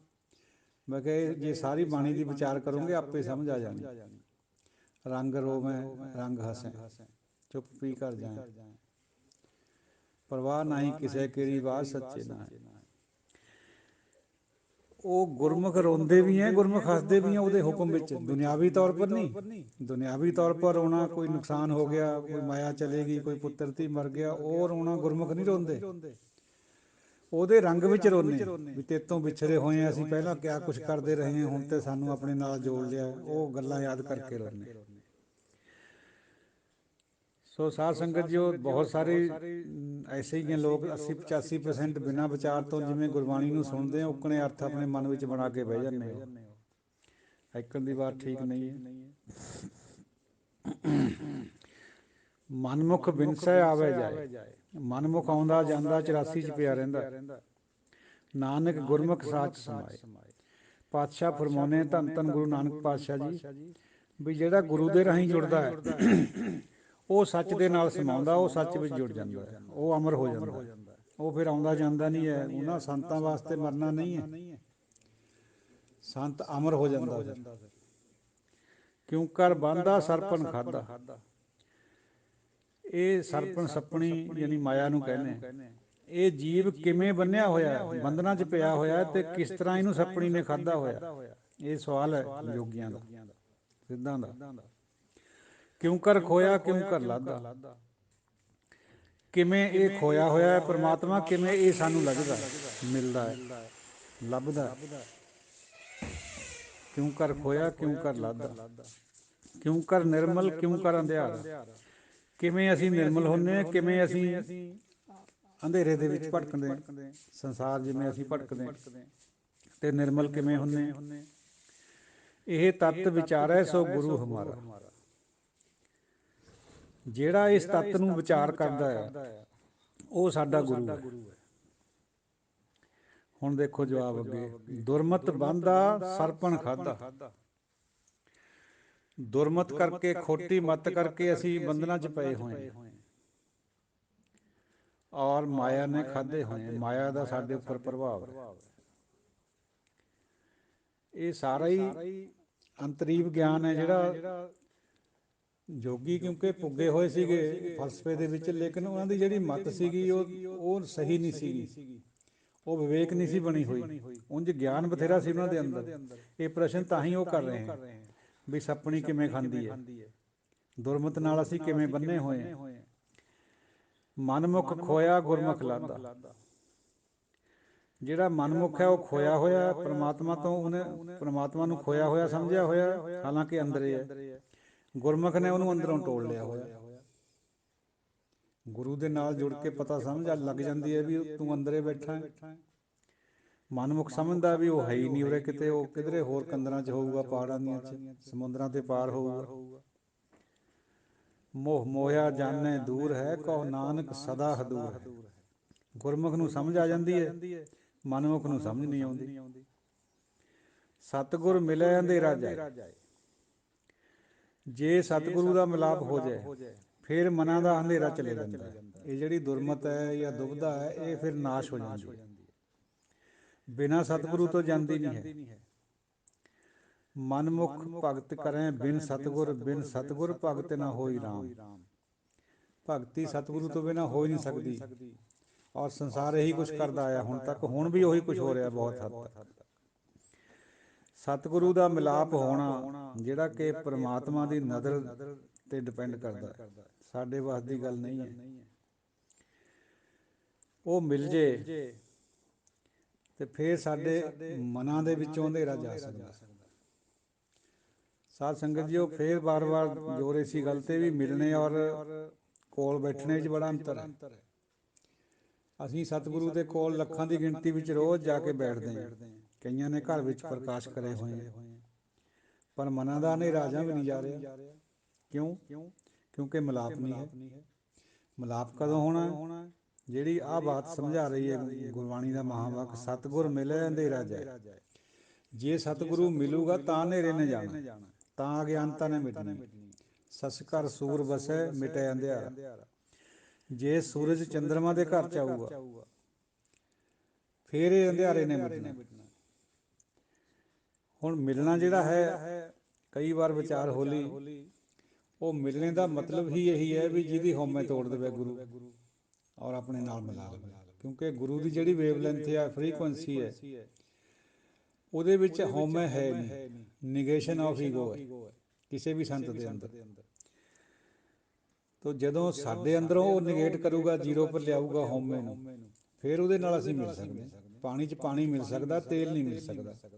ਕੋਈ ਠੋਸ ਚੀਜ਼ ਨਹੀਂ ਪਾਣੀ 'ਚ ਮਿਲ ਸਕਦੀ, ਕੇਵਲ ਪਾਣੀ, ਜਿਉਂ ਪਾਣੀ ਸੰਗ ਪਾਣੀ। ਸੋ ਇਹ ਜਿਹੜਾ ਮਿਲਾਪ ਹੈ, ਇਹ ਹਉਮੈ ਦੇ ਟੁੱਟਣ ਦਾ। ਜੀਵਤ ਮ੍ਰਿਤਕ ਕੌਣ ਹੁੰਦਾ? ਇਹ ਸ਼ਬਦ ਗੁਰਬਾਣੀ 'ਚ ਬਹੁਤ ਥਾਂ ਆਉਂਦਾ ਵੀ ਜਿਉਂਦੇ ਜੀ ਮਰ ਜਾਣਾ, ਆਪਣੇ ਆਪ ਨੂੰ ਮਾਰ ਲੈਣਾ, ਉਹਦਾ ਮਤਲਬ ਹੀ ਇਹੀ ਹੈ। ਜੀਵਤ ਮ੍ਰਿਤਕ ਸੋ ਆਖੀਐ ਜਿਸ ਵਿੱਚੋਂ ਹਉਮੈ ਜਾਏ। ਸਾਰਾ ਫਲਸਫਾ ਗੁਰਬਾਣੀ ਦਾ ਹਉਮੈ ਔਰ ਨਾਮ ਦੀ ਵਿਆਖਿਆ ਦੇ ਉੱਤੇ ਖੜ੍ਹਾ ਹੈ। ਹਉਮੈ ਦੀ ਸਮਝ ਆ ਜਾਏ, ਹਉਮੈ ਗੁਰੂ ਕੱਢ ਦੇਵੇ ਤਾਂ ਨਾਮ ਪ੍ਰਗਟ ਹੋ ਜਾਂਦਾ, ਪ੍ਰਕਾਸ਼ ਹੋ ਜਾਂਦਾ ਹੈ। ਨਹੀਂ ਤਾਂ ਫਿਰ ਨਾਮ ਨਹੀਂ ਅੰਦਰ ਆ ਸਕਦਾ, ਕਿਉਂਕਿ ਦੋ ਇੱਕ ਜਗ੍ਹਾ ਵੱਸਦੇ ਨਹੀਂ ਹੈ, ਦੋਹਾਂ ਦਾ ਇੱਕ ਦੂਜੇ ਨਾਲ ਵਿਰੋਧ ਹੈ, ਯੂਨੀਵਰਸਲੀ ਪ੍ਰਪੋਰਸ਼ਨਲ ਹੈ। ਜੇ ਇੱਕ ਆਊਗਾ ਤਾਂ ਦੂਜਾ ਜਾਊਗਾ। ਜਿੰਨਾ ਇੱਕ ਅੰਦਰ ਨੂੰ ਆਊਗਾ ਪ੍ਰਕਾਸ਼ ਨਾਮ ਦਾ, ਓਨਾ ਹੀ ਹਉਮੈ ਜਾਊਗੀ, ਜਾਂ ਦੂਜੇ ਸ਼ਬਦਾਂ ਜਿੰਨੀ ਹਉਮੈ ਜਾਊਗੀ ਓਨਾ ਹੀ ਨਾਮ ਦਾ ਪ੍ਰਕਾਸ਼ ਵੱਧਦਾ ਜਾਊਗਾ।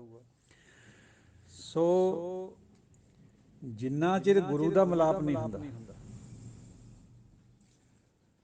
ਅੰਤਰ ਆਤਮੈ ਜੋ ਮਿਲਿਆ ਮਿਲਿਆ ਕਹੀਏ ਸੋਏ। ਅੰਦਰ ਆਤਮਾ ਤੋਂ ਹਉਮੈ ਟੁੱਟ ਕੇ ਸਾਡਾ ਉਹਦੇ ਨਾਲ ਮਿਲਾਪ ਨਹੀਂ ਹੁੰਦਾ, ਅੰਧੇਰਾ ਨਹੀਂ ਜਾ ਸਕਦਾ। ਜਿਨ੍ਹਾਂ ਦਾ ਅੰਧੇਰਾ ਚਲੇ ਗਿਆ ਉਹਨਾਂ ਵਾਸਤੇ ਆਰਾ ਵੀ ਉਹੀ ਚੀਜ਼ ਹੈ, ਫੁੱਲਾਂ ਦੀ ਸੇਜ ਵੀ ਉਹੀ ਚੀਜ਼ ਹੈ। ਉਹਨਾਂ ਨੂੰ ਡਰ ਨਹੀਂ ਲੱਗਦਾ ਫਿਰ ਕਿਸੇ ਚੀਜ਼ ਤੋਂ। ਖੋਪਰੀ ਤੁਰਾ ਰਹੇ ਹੈ, ਕੇਸ ਨਹੀਂ ਕੱਟਣ ਦੇ ਰਹੇ, ਕਿਉਂਕਿ ਮਨ ਦਾ ਅੰਧੇਰਾ ਵਿੰਸ ਗਿਆ। ਪਤਾ ਲੱਗ ਗਿਆ ਵੀ ਅੱਜ ਨਹੀਂ ਕੱਲ੍ਹ ਇੱਥੋਂ ਜਾਣਾ ਤਾਂ ਫਿਰ ਵੀ ਹੈਗਾ, ਬੇਦੀਨ ਹੋ ਕੇ ਕਿਉਂ ਜਾਈਏ। ਔਰ ਇਹੀ ਸਿਧਾਂਤ ਸਾਰੀ ਸਿੱਖ ਹਿਸਟਰੀ ਦੇ ਵਿੱਚ ਰੂਪਮਾਨ ਹੋਇਆ ਹੋਇਆ। ਜਿੱਥੇ ਨਿਮਰਤਾ ਦੀ ਬਹੁਤ ਹੱਦ ਤੱਕ ਤਾਕੀਦ ਕਰੀ ਗਈ ਹੈ ਸਾਰੀ ਗੁਰਬਾਣੀ 'ਚ, ਸਿੱਖ ਹਿਸਟਰੀ ਦਾ ਜਿਹੜਾ ਚਲਨ ਹੈ ਉਹਦੇ ਵਿੱਚ ਚੜ੍ਹਦੀ ਕਲਾ 'ਚ ਰਹਿਣ ਦਾ ਹੁਕਮ ਹੈ। ਬਈ ਇਨਫੀਰੀਅਰਟੀ ਕੰਪਲੈਕਸ 'ਚ ਨਹੀਂ ਜਾਣਾ, ਨਾ ਹੀ ਹਉਮੈ ਕਰਨੀ ਹੈ, ਇਨ ਬਿਟਵੀਨ ਦਾ ਰਸਤਾ ਅਖਤਿਆਰ ਕਰਨਾ ਹੈ। ਆਪਣੇ ਸੈਲਫ ਪ੍ਰਾਈਡ ਦੇ ਉੱਤੇ ਸਮਝੌਤਾ ਨਹੀਂ ਕਰਨਾ। ਇੱਕ ਰੱਬ ਦੇ ਨਾਂ ਦੇ ਬਦਲਣ ਪਿੱਛੇ, ਰਾਮ ਨੂੰ ਅੱਲਾ ਨਾ ਕਹਿਣ ਪਿੱਛੇ ਨਾਮਦੇਵ ਜੀ ਨੇ ਹਾਥੀ ਦੇ ਪੈਰਾਂ 'ਚ ਆਉਣਾ ਸਵੀਕਾਰ ਕਰ ਲਿਆ, ਔਰ ਮੌਤ ਕਬੂਲ ਕਰ ਲਈ। ਗਾਂ ਜਿਉਂਦੀ ਕਰਨ ਦਾ ਹੁਕਮ ਹੋਇਆ, ਔਰ ਇਹ ਵੀ ਕਿਹਾ ਨਾਮ ਬਾਬਾ ਨਾਮਦੇਵ ਜੀ ਨੇ ਵੀ ਬਾਦਸ਼ਾਹ ਐਸੀ ਕਿਉਂ ਹੋਏ, ਬਿਸਮਿਲ ਕੀਆ ਨਾ ਜੀਵੇ ਕੋਈ, ਮਰਿਆ ਹੋਇਆ ਕੋਈ ਅੱਜ ਤਾਈਂ ਜਿਉਂਦਾ ਹੋਇਆ ਕਿਉਂ ਕਹਿਰ ਕਰਦਾ। ਪਰ ਰਾਜਿਆਂ ਦੀ ਹੱਠ ਹੁੰਦਾ, ਰਾਜ ਹੱਠ। ਉਹ ਕਹਿੰਦਾ ਵੀ 8 ਘੜੀਆਂ ਜਿਉਂਦੀ ਕਰਦੇ, ਨਹੀਂ ਫਿਰ ਤੈਨੂੰ ਹਾਥੀ ਦੇ ਪੈਰਾਂ ਹੇਠ ਸੁਟਾ ਦੂੰਗਾ। ਨਾਤਰ ਗਰਦਨ ਮਾਰੋਂ ਠਾਏ, ਨਹੀਂ ਤੇਰੀ ਗਰਦਨ ਵਢਵਾ ਦੂੰਗਾ। ਗਜ ਹਸਤੀ ਦੀਨੋ ਚਮਕਾਰ, ਬਾਦਸ਼ਾਹ ਚੜ੍ਹਿਓ ਅਹੰਕਾਰ। ਲੇਕਿਨ ਬਾਦਸ਼ਾਹ ਦੀ ਜਿੱਦ ਦੇ ਅੱਗੇ ਗੁਰੂ ਆਪਣਾ ਭਗਤ ਨਾਮਦੇਵ ਜੀ ਬਿਲਕੁਲ ਵਿਚਲਿਤ ਨਹੀਂ ਹੋਏ। ਕਬੂਲ ਕਰ ਲਿਆ ਵੀ ਜੋ ਤੂੰ ਕਹਿਣਾ ਕਰ ਲੈ, ਮੈਂ ਅੱਲਾ ਨਹੀਂ ਕਹਿਣਾ। ਮਾਂ ਵੀ ਕਹਿ ਹਟੀ ਵੀ ਨਾ ਹੁਣ ਤੇਰਾ ਪੁੰਗੜਾ, ਨਾ ਤੂੰ ਮੇਰੀ ਮਾਏ। ਮਾਂ ਜੇ ਤੂੰ ਮੈਨੂੰ ਇਹ ਗੱਲ ਕਹਿਣੀ ਹੈ, ਮੈਂ ਤੇਰਾ ਬੱਚਾ ਹੀ ਨਹੀਂ ਹੈ। ਮਾਂ ਨੂੰ ਇਸ ਤੋਂ ਬੜੀ ਗਾਲ ਕਿਆ ਹੋ ਸਕਦੀ ਹੈ। ਲੇਕਿਨ ਸਿਧਾਂਤ ਹੈ ਸਿੱਖੀ ਦਾ ਵੀ ਸੈਲਫ ਰਿਸਪੈਕਟ ਨੂੰ ਛੱਡਣਾ ਨਹੀਂ। ਇਹੀ ਸਿਧਾਂਤ 22 ਧਾਰ ਦੇ ਰਾਜਿਆਂ ਦੇ ਨਾਲ ਜਿਹੜੀਆਂ ਲੜਾਈਆਂ ਗੁਰੂ ਸਾਹਿਬ ਦੀਆਂ ਹੋਈਆਂ, ਉਹ ਇਸੇ ਕਰਕੇ ਹੋਈਆਂ। ਉਹਨਾਂ ਨੂੰ ਸਮਝਾਇਆ ਵੀ ਤੁਸੀਂ ਖੰਡੇ ਬਾਟੇ ਦੀ ਪੌਲ ਲੈ ਕੇ ਇਹਨਾਂ ਮੁਗਲ ਸ਼ਾਸਕਾਂ ਜਿਹੜੇ ਇਹਨਾਂ ਦੀ ਈਨ ਕਿਉਂ ਭਰਦੇ ਹੋ, ਉਹਨੂੰ ਸਗੋਂ ਇਹਨਾਂ ਦੇ ਬਰਖਲਾਫ ਖੜ੍ਹੇ ਹੋ, ਛਕੋ ਆ ਜਾਓ ਅੰਮ੍ਰਿਤ। ਪਰ ਉਹਨਾਂ ਦੇ ਅੰਦਰ ਹੁਣ ਹਨੇਰਾ ਸੀਗਾ, ਜਾਤ ਦਾ ਅਭਿਮਾਨ ਸੀਗਾ, ਇਹ ਵੀ ਹਨੇਰਾ। ਉਹ ਕਹਿੰਦੇ ਸੀ ਅਸੀਂ ਗਰੀਬ ਗੁਰਬਿਆਂ ਦੇ ਨਾਲ ਬੈਠ ਕੇ ਅਸੀਂ ਰਾਜੇ ਰਾਣੇ ਕਿਵੇਂ ਅੰਮ੍ਰਿਤ ਛਕ ਸਕਦੇ, ਸਾਨੂੰ ਜੁਦਾ ਛਕਾਓ। ਗੁਰੂ ਸਾਹਿਬ ਕਹਿੰਦੇ ਨੋ, ਸਭ ਨੂੰ ਇੱਕ ਕਰਨਾ, ਪਰਮਾਤਮਾ ਦੇ ਦਰ 'ਚ ਸਭ ਇੱਕ ਹੈ। ਸੋ ਉਹ ਜਿਹੜਾ ਹੈ ਸੈਲਫ ਰਿਸਪੈਕਟ, ਉਹਨੂੰ ਸਮਝਣ ਵਾਲੀ ਗੱਲ ਹੈ ਸਿੱਖੀ ਦੇ ਕਨਸੈਪਟ ਵਿੱਚ। ਇਹ ਦੂਜੇ ਜਿਹੜੇ ਲੋਕ ਹੈ ਉਹ ਨਹੀਂ ਸਮਝ ਸਕਦੇ, ਉਹ ਦਿਸ ਵੇ ਔਰ ਦੈਟ ਵੇ ਕਰਦੇ, ਅਸੀਂ ਇਨ ਬਿਟਵੀਨ ਚੱਲਦੇ।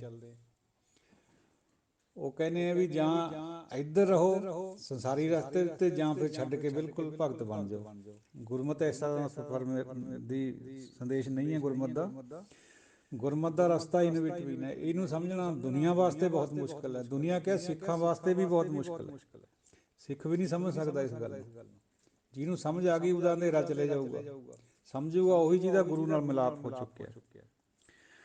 ਨਾਨਕ ਹਉਮੈ ਮੇਰ ਸਮਾਏ।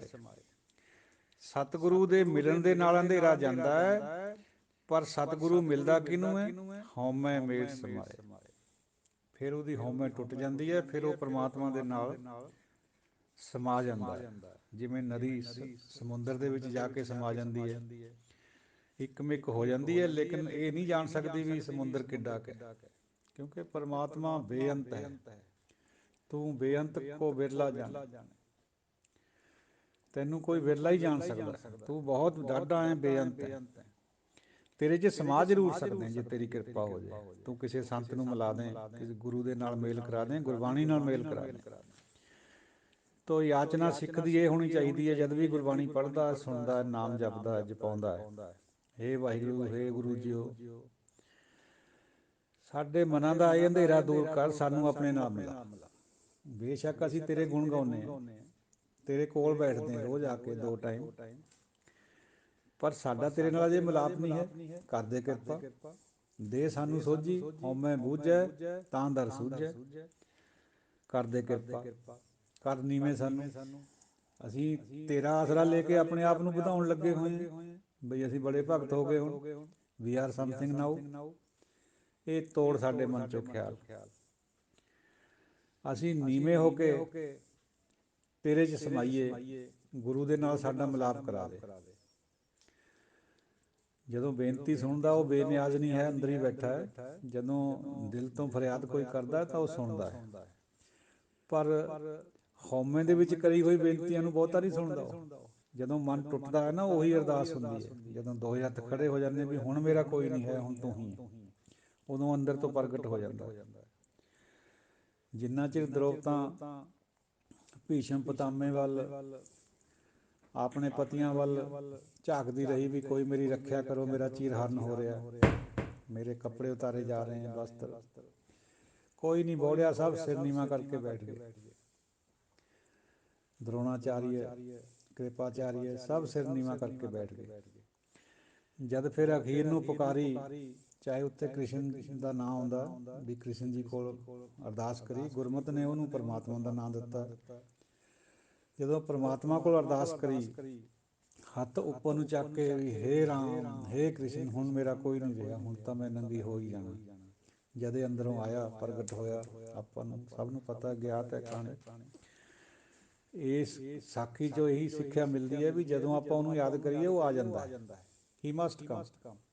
ਭਗਤਾਂ ਖਾਤਰ ਉਹ ਆਉਂਦਾ ਹੀ ਆਉਂਦਾ। ਜਿਵੇਂ ਬੱਚੇ ਖਾਤਰ ਮਾਂ ਕਿੰਨੇ ਵੀ ਸੰਕਟ ਵਿੱਚ ਆਪਣਾ ਆਪ ਨੂੰ ਪਾਉਣਾ ਹੋਵੇ, ਬੱਚੇ ਕੋਲ ਜਾਏਗੀ ਮਾਂ।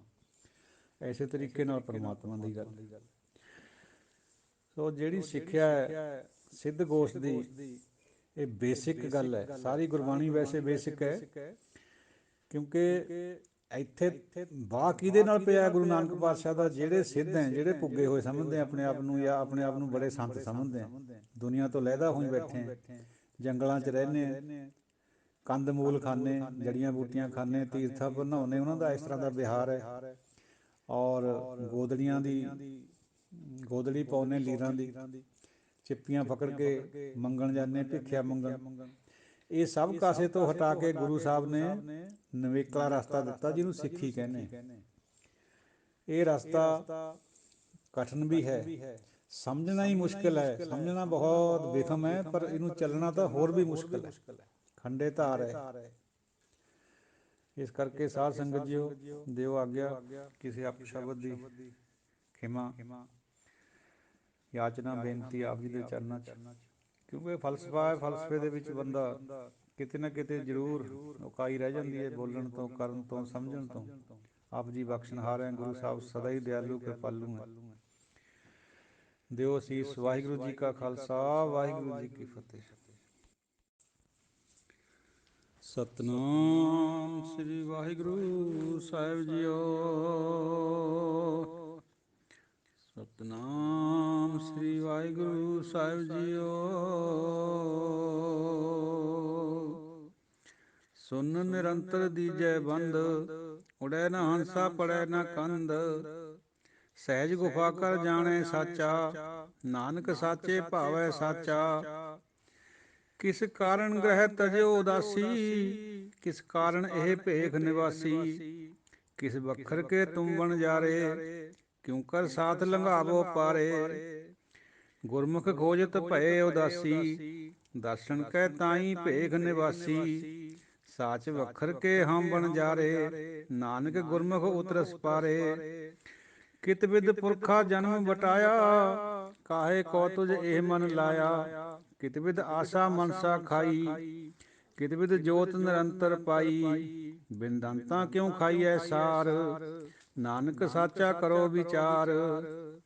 ਸਤਿਗੁਰ ਕੈ ਜਨਮੇ ਗਬਨ ਮਿਟਾਇਆ, ਅਨਹਤ ਰਾਤੇ ਇਹ ਮਨ ਲਾਇਆ। ਮਾਨਸਾ ਆਸਾ ਸ਼ਬਦ ਜਲਾਈ, ਗੁਰਮੁਖ ਜੋਤ ਨਿਰੰਤਰ ਪਾਈ। ਤ੍ਰੈ ਗੁਣ ਮੇਟੇ ਖਾਈਐ ਸਾਰ, ਨਾਨਕ ਤਾਰੇ ਤਾਰਨ ਹਾਰ। ਤ੍ਰੈ ਗੁਣ ਮੇਟੇ ਖਾਈਐ ਸਾਰ, ਨਾਨਕ ਤਾਰੇ ਤਾਰਨ ਹਾਰ। ਸਤਿਗੁਰਾਂ ਦੇ ਪਾਵਨ ਚਰਨਾਂ 'ਚ ਸਜੀ ਹੋਈ ਪਿਆਰੀ ਸਾਧ ਸੰਗਤ ਜੀਓ, ਗੁਰੂ ਖਾਲਸਾ ਜੀਓ ਤੇ ਗੁਰਬਾਣੀ ਵਿਚਾਰ ਦੇ ਗੁਰਮੁਖ ਸੱਜਣੋ। ਆਪਣੀ ਤੁੱਛ ਬੁੱਧੀ ਹਕੀਰ ਬੁੱਧੀ ਦੁਆਰਾ ਅੱਜ ਦੀ ਵਿਚਾਰ ਹਾਜ਼ਰ ਹੈ। ਸਿੱਧ ਗੋਸ਼ਟ ਦੀ ਲੜੀਵਾਰ। ਉਮੀਦ ਹੈ ਆਪ ਜੀ ਵੀ ਬਹੁਤ ਧਿਆਨ ਦੇ ਨਾਲ ਇਸ ਵਿਚਾਰ ਨੂੰ ਸੁਣਦੇ ਹੋਵੋਗੇ। ਸਵਾਲ ਸਿੱਧਾਂ ਦੇ, ਜਵਾਬ ਗੁਰੂ ਨਾਨਕ ਪਾਤਸ਼ਾਹ ਦੇ। ਸੁਨ ਨਿਰੰਤਰ ਦੀਜੈ ਬੰਦ, ਉੜੇ ਨ ਹੰਸਾ ਪੜੈ ਨ ਕੰਧ। ਧੰਨ ਧੰਨ ਗੁਰੂ ਨਾਨਕ ਪਾਤਸ਼ਾਹ ਜੀ ਨੇ ਇਹ ਵਿਚਾਰ ਦਿੱਤੀ ਵੀ ਸੁਨ ਨਿਰੰਤਰ ਦੀਜੈ ਬੰਦ। ਸੁਨ ਦੇ ਵਿੱਚ ਬੰਧਨ ਰੱਖੋ ਆਪਣੇ ਆਪ ਨੂੰ, ਵਿਕਾਰਾਂ ਨੂੰ ਛੱਡ ਕੇ। ਸੁਨ ਪਰਮਾਤਮਾ ਨੂੰ ਕਹਿ ਰਹੇ। ਸਿੱਧਾਂ ਦਾ ਸੁਨ ਹੋਰ ਹੈ। ਸਿੱਧ ਮੰਨਦੇ ਆ ਇੱਕ ਉਹ ਅਵਸਥਾ ਜਿੱਥੇ ਧੁੰਦ ਪਈ ਹੋਈ ਸੀ। ਪਰਮਾਤਮਾ ਨੂੰ ਨਹੀਂ ਮੰਨਦੇ ਉਹ, ਨਾ ਜੋਗੀ ਮੰਨਦੇ ਆ, ਨਾ ਇਹ ਮੰਨਦੇ ਆ ਸਿੱਧ ਮੰਨਦੇ ਆ। ਸੁਨ ਸ਼ਬਦ ਗੁਰੂ ਨਾਨਕ ਪਾਤਸ਼ਾਹ ਨੇ ਪਰਮਾਤਮਾ ਖਾਤਰ ਵਰਤਿਆ। ਸੁਨ ਨਿਰੰਤਰ ਦੀਜੈ ਬੰਦ, ਹਮੇਸ਼ਾ ਆਪਣੇ ਆਪ ਨੂੰ ਉਹਦੇ 'ਚ ਬੰਧਨ 'ਚ ਰੱਖੋ, ਉਹਦੇ ਵਿੱਚ ਰੱਖੋ। ਸੁਨ ਦੇ ਵਿੱਚ ਰਹੋ, ਪਰਮਾਤਮਾ ਦੇ ਵਿੱਚ ਰਹੋ। ਉੜੈ ਨਾ ਹੰਸਾ ਪੜੈ ਨਾ ਕੰਧ। ਨਾ ਇੱਥੋਂ ਫਿਰ ਆਤਮਾ ਉੜੇਗੀ, ਨਾ ਸਰੀਰ ਡਿੱਗੇਗਾ। ਜੋਗੀ ਜਿਹੜੇ ਸੀ ਉਹ ਬਾਹਰ ਦੀ ਪ੍ਰਕਿਰਿਆ ਨੂੰ ਹੀ ਸਮਝ ਰਹੇ ਸੀ ਇਹ ਸਾਰਾ ਕੁਛ। ਸਹਿਜ ਗੁਫਾ ਘਰ ਜਾਣੈ ਸੱਚ, ਨਾਨਕ ਸਾਚੇ ਭਾਵੈ ਸੱਚ। ਸਹਿਜ ਗੁਫਾ ਨੂੰ ਆਪਣਾ ਸੱਚਾ ਘਰ ਸਮਝਣਾ ਚਾਹੀਦਾ ਹੈ। ਜੋਗੀਓ, ਤੁਸੀਂ ਸਹਿਜ ਗੁਫਾ ਨੂੰ ਨਹੀਂ ਜਾਣਦੇ। ਤੁਸੀਂ ਇਹ ਬਾਹਰ ਦੀ ਜਿਹੜੀ ਬਣਾਉਂਦੇ ਆ ਨਾ ਇੱਕ ਮੱਠ ਜਿਹਾ, ਉਸੇ ਨੂੰ ਸਮਝਦੇ ਆ ਸਾਰਾ ਕੁਛ, ਜੰਗਲ ਦੇ ਵਿੱਚ ਬੀਆਬਾਨ 'ਚ ਰਹਿੰਦੇ ਹੋਏ।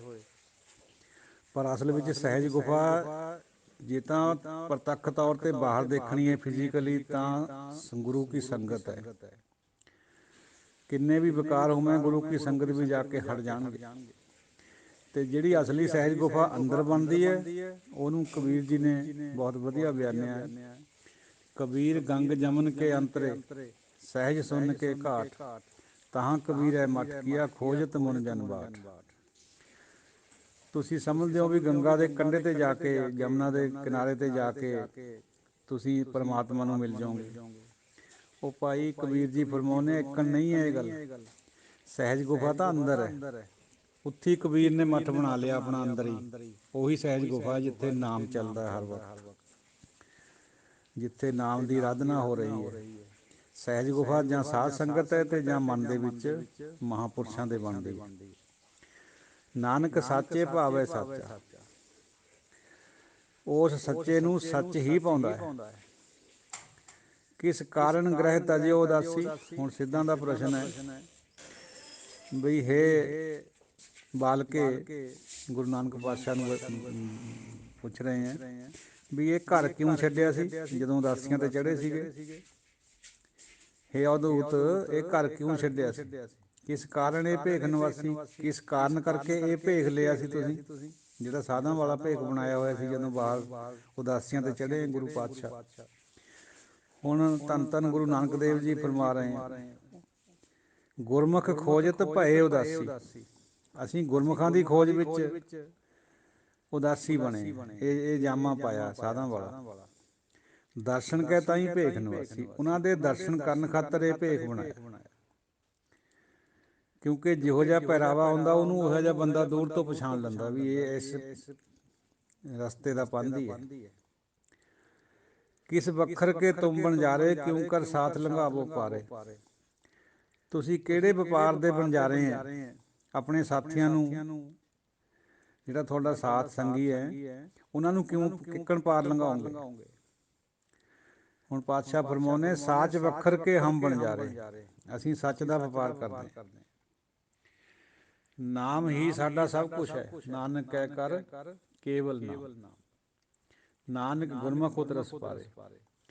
ਗੁਰੂ ਦੇ ਰਾਹੀਂ, ਗੁਰੂ ਦਾ ਗਿਆਨ, ਗੁਰੂ ਦਾ ਉਪਦੇਸ਼ ਗ੍ਰਹਿਣ ਕਰਕੇ ਪਾਰ ਲੰਘ ਜਾਈਦਾ ਹੈ। ਇਹ ਸਾਡਾ ਮਤ ਹੈ ਜੋਗਿਓ, ਅਸੀਂ ਸੱਚ ਦੇ ਬਣਜਾਰੇ ਹਾਂ। ਕਿਤ ਵਿਦ ਪੁਰਖਾ ਜਨਮ ਵਟਾਇਆ। ਹੁਣ ਸਿੱਧ ਫਿਰ ਪ੍ਰਸ਼ਨ ਕਰਦੇ ਆ, ਹੇ ਪੁਰਖਾ, ਬਾਲਕਾ ਹੀ ਕਹਿੰਦੇ ਸੀ, ਉਹ ਤਾਂ ਬਾਲਾ ਸ਼ਬਦ ਆ ਰਿਹਾ। ਇਹ ਤੁਸੀਂ ਜਨਮ ਕਿਵੇਂ ਵਟਾ ਲਿਆ ਆਪਣਾ? ਸੰਸਾਰੀ ਤੋਂ ਇੱਕਦਮ ਰੂਹਾਨੀ ਕਿਵੇਂ ਬਣਾ ਲਿਆ, ਨੂਰਾਨੀ? ਕਾਹੇ ਕੋ ਤੁਝ ਇਹ ਮਨ ਲਾਇਆ। ਤੁਸੀਂ ਕਿਉਂ ਇਸ ਤਰ੍ਹਾਂ ਇਹ ਮਨ ਇੱਧਰ ਨੂੰ ਲਗਾ ਲਿਆ? ਇਹ ਜਿਹੜਾ ਕਾਹੇ ਸ਼ਬਦ ਹੈ ਸਾਧ ਸੰਗਤ ਜੀ, ਇਹ ਬੰਗਾਲੀ ਦਾ ਸ਼ਬਦ ਹੈ, ਬੰਗਲਾ ਭਾਸ਼ਾ ਦਾ। ਜਦੋਂ ਅਸੀਂ ਪੜ੍ਹਦੇ ਸੀ ਪਟਨੇ ਸਾਹਿਬ ਦੇ ਨਜ਼ਦੀਕ, ਉੱਥੇ ਇੱਕ ਬੰਗਾਲੀ ਲੈਕਚਰਾਰ ਹੁੰਦਾ ਸੀ। ਜੇ ਕਿਸੇ ਨੇ ਪਹਿਲਾਂ ਜਦੋਂ ਰੋਲ ਕਾਲ ਉਹ ਕਰਦੇ ਸੀਗੇ ਆ ਕੇ, ਉਦੋਂ ਕਿਸੇ ਬੰਦੇ ਨੇ ਨਹੀਂ ਐਸਾ ਕਿਹਾ ਤਾਂ ਬਾਅਦ ਵਿੱਚ ਖੜਾ ਹੋ ਗਿਆ ਵੀ ਜੀ ਮੇਰੀ ਹਾਜ਼ਰੀ ਲਗਾਇਓ, ਮੈਂ ਇੰਨਾ ਰੋਲ ਨੰਬਰ ਹੈ ਮੇਰਾ। ਫਿਰ ਉਹ ਕਿਆ ਕਰਦਾ ਸੀ, ਕਾਹੇ ਆਪ ਨੇ ਪਹਿਲੇ ਰਿਸਪੌਂਡ ਨਹੀਂ ਕੀਆ। ਉਹ ਕਾਹੇ ਸ਼ਬਦ ਉੱਥੋਂ ਫਿਰ ਪਤਾ ਲੱਗ ਗਿਆ ਸੀਗਾ ਵੀ ਅਸਲ 'ਚ ਇਹਦਾ ਮਤਲਬ ਕਿਆ ਹੈ। ਗੁਰਬਾਣੀ 'ਚ ਵਾਰ ਆਉਂਦਾ, ਕਾਹੇ ਰੇ ਮਨ ਚਿਤ ਮੈਂ ਉਦਮ ਜਾਂ ਆਹਰ ਹਰ ਜਿਉ ਪਰਿਆ। ਇਹਦਾ ਮਤਲਬ ਹੁੰਦਾ ਕਿਉਂ ਤੈਂ ਇਹ ਮਨ ਨੂੰ ਇੱਧਰ ਲਗਾ ਲਿਆ, ਕਿੱਕਣ ਬਟਾ ਲਿਆ ਆਪਣਾ ਜਨਮ? ਸਾਨੂੰ ਸਮਝਾ। ਕਿਸ ਵਿਧੀ ਨਾਲ ਤੈਂ ਆਸ਼ਾ ਮਨਸਾ ਖਾਲੀਆਂ। ਸੰਸਾਰ ਤੋਂ ਤਾਂ ਇਹ ਦੂਰ ਨਹੀਂ ਹੁੰਦੀਆਂ। ਸਾਧ ਸੰਗਤ ਜੀ, ਉਹ ਪਹਿਲਾਂ ਵੀ ਇੱਕ ਦਿਨ ਵਿਚਾਰ ਕਰੀ ਸੀ, ਮਨਸਾ, ਆਸ਼ਾ ਔਰ ਤ੍ਰਿਸ਼ਨਾ। ਮਨਸਾ ਹੁੰਦੀ ਜਦੋਂ ਮਨ ਵਿੱਚ ਫੁਰਨਾ ਫੁਰਦਾ, ਅਜੇ ਬਾਹਰ ਨਹੀਂ ਆਇਆ ਹੁੰਦਾ। ਆਸ਼ਾ ਜਦੋਂ ਬਾਹਰ ਤੋਂ ਬੰਦਾ ਆਸ ਕਰਦਾ ਹੈ, ਉਸੇ ਮਨਸਾ ਨੇ ਆਸ਼ਾ 'ਚ ਬਦਲ ਜਾਣਾ ਹੁੰਦਾ। ਤ੍ਰਿਸ਼ਨਾ ਹੁੰਦੀ ਹੈ ਜਦੋਂ ਆਸ਼ਾ ਬਹੁਤ ਜ਼ਿਆਦਾ ਵੱਧ ਜਾਵੇ ਔਰ ਪ੍ਰੈਕਟੀਕਲੀ ਉਹਨੂੰ ਲਾਗੂ ਕਰਨ ਲੱਗ ਜਾਏ ਬੰਦਾ। ਕਿਤ ਵਿਦ ਜੋਤ ਨਿਰੰਤਰ ਪਾਈ। ਕਿਵੇਂ ਤੈਨੂੰ ਇਹ ਨਾਮ ਦੀ ਜੋਤ ਅੰਦਰ ਨਿਰੰਤਰ ਪਾ ਰਿਹਾ ਤੂੰ? ਸਾਨੂੰ ਵੀ ਸਮਝਾ। ਔਰ ਬਿਨਾਂ ਦੰਦਾਂ ਤੋਂ ਕਿੱਕਣ ਲੋਹੇ ਨੂੰ ਚਬਾ ਰਿਹਾ। ਜਿਹੜੇ ਜੋਗੀ ਹੈ, ਇਹ ਸੰਸਾਰ ਨੂੰ, ਤ੍ਰੈ ਗੁਣਾ ਨੂੰ ਲੋਹਾ ਸਮਝ ਰਹੇ ਬਈ ਬਿਨਾਂ ਹੀ ਦੰਦਾਂ ਤੇ ਕਿੱਕਣ ਖਾ ਰਿਹਾ, ਇਹਨੂੰ ਕਿਵੇਂ ਪਾਰ ਜਾ ਰਿਹਾ ਇਸ ਤੋਂ? ਨਾਨਕ ਸਾਚਾ ਕਰੋ ਵਿਚਾਰ। ਹੇ ਨਾਨਕ, ਗੁਰੂ ਨਾਨਕ ਪਾਤਸ਼ਾਹ ਜੀਓ, ਉਹਨਾਂ ਦੀ ਬੋਲੀ 'ਚ, ਹੇ ਨਾਨਕ, ਇਹ ਸੱਚੇ ਦੀ ਵਿਚਾਰ ਕਰ, ਤਾਂ ਇਹ ਕਿਵੇਂ ਸਾਰਾ ਕੁਛ ਕਰਿਆ? ਹੁਣ ਪਾਤਸ਼ਾਹ ਦਾ ਉੱਤਰ, ਸਤਿਗੁਰ ਕੈ ਜਨਮੇ ਗਬਨ ਮਿਟਾਇਆ। ਇੱਕ ਜਨਮ ਹੁੰਦਾ ਜਦੋਂ ਮਾਂ ਦੇ ਪੇਟ ਤੋਂ ਬੱਚਾ ਜੰਮਦਾ। ਦੂਜਾ ਜਨਮ ਹੁੰਦਾ ਜਦੋਂ ਸਤਿਗੁਰੂ ਨੂੰ ਧਾਰਦਾ, ਸਤਿਗੁਰੂ ਨੂੰ ਮੰਨ ਕੇ ਉਹਦੇ ਵਿੱਚ ਆਸਥਾ ਪ੍ਰਗਟ ਕਰਦਾ। ਯਾਨੀ ਸਿੱਖ ਧਰਮ ਦੇ ਵਿੱਚ ਖੰਡੇ ਬਾਟੇ ਦੀ ਪਹੁਲ ਲੈਂਦਾ, ਉਹ ਬੈਪਟਿਜ਼ਮ। ਉਹ ਸਤਿਗੁਰੂ ਕੈ ਜਨਮੈ ਗਬਨ ਨੂੰ ਆਪਣੇ ਨੂੰ ਮਿਟਾ ਦਿੰਦਾ। ਜਿਹੜਾ 84 ਦਾ ਗਬਨ ਹੈ, ਇਹ ਸਤਿਗੁਰੂ ਰਾਹੀਂ ਮਿਟਦਾ ਹੈ। ਪਹਿਲਾਂ ਸਤਿਗੁਰੂ ਉਹਨੂੰ ਆਪਣੇ ਵਿੱਚ ਸ਼ਾਮਿਲ ਕਰਦਾ ਤਾਂ ਆਪਣੇ ਪੰਥ ਵਿੱਚ, ਫਿਰ ਉਹਨੂੰ ਨਿਰੰਤਰ ਸਿੱਖਿਆ ਦੇ ਕੇ ਸ਼ਬਦ ਦੇ ਰਾਹੀਂ ਜੋੜ ਕੇ ਉਹਦਾ ਗਬਨ ਮਿਟਾ ਦਿੰਦਾ। ਅਨਹਤ ਰਾਤੇ ਇਹ ਮਨ ਲਾਇਆ। ਜਿਹੜਾ ਅਨਹਤ ਬਾਣੀ ਹੈ, ਉਹਦੇ ਨਾਲ ਰੰਗ ਕੇ ਇਹ ਮਨ ਉੱਧਰ ਲਗਾਇਆ ਹੋਇਆ। ਹੁਣ ਅਨਹਤ ਸ਼ਬਦ ਸਾਧ ਸੰਗਤ ਜੀ, ਇਹ ਵੀ ਸਮਝਣ ਜੈਸੀ ਬਾਤ ਹੈ। ਜੋਗੀ ਤਾਂ ਅਨਹਤ ਸਮਝਦੇ ਸੀਗੇ ਵੀ ਪਤਾ ਨਹੀਂ ਕਿਵੇਂ ਉਹਨਾਂ ਦੇ ਅੰਦਰ ਸ਼ਰਾਬ ਪੀ ਕੇ, ਧਤੂਰਾ ਪੀ ਕੇ ਨਾਮ ਚੱਲਦਾ ਸੀਗਾ। ਮਹਿਜ਼ ਪਖੰਡ ਸੀ, ਡਿੰਬ ਸੀਗਾ। ਗੁਰੂ ਨਾਨਕ ਪਾਤਸ਼ਾਹ ਨੇ ਸਮਝਾਇਆ ਵੀ ਅਨਹਤ ਜਿਹੜਾ ਸ਼ਬਦ ਹੈ, ਇਹ ਸੰਗਤ ਦੇ ਵਿੱਚ ਵੱਜਦਾ, ਯਾਨੀ ਕੀਰਤਨ ਕਰਨੇ ਨੂੰ ਅਨਹਤ ਨਾਦ ਕਿਹਾ ਜਾਂਦਾ ਹੈ। ਨਾਦ ਹੁੰਦੀ ਹੈ ਉਹ ਧੁਨੀ ਜਿਹੜੀ ਬੋਲਣ ਤੋਂ ਬਾਅਦ ਵਿੱਚ ਸੁਣਾਈ ਦਿੰਦੀ ਹੈ। ਤੋ ਅਨਹਦ ਸ਼ਬਦ ਵੀ ਹੈ, ਅਨਹਦ ਨਾਦ ਵੀ ਹੈ, ਔਰ ਇਹੀ ਅਨਹਦ ਸ਼ਬਦ ਔਰ ਨਾਦ ਹਿਰਦੇ ਵਿੱਚ ਵੀ ਵੱਜਦਾ ਹੈ।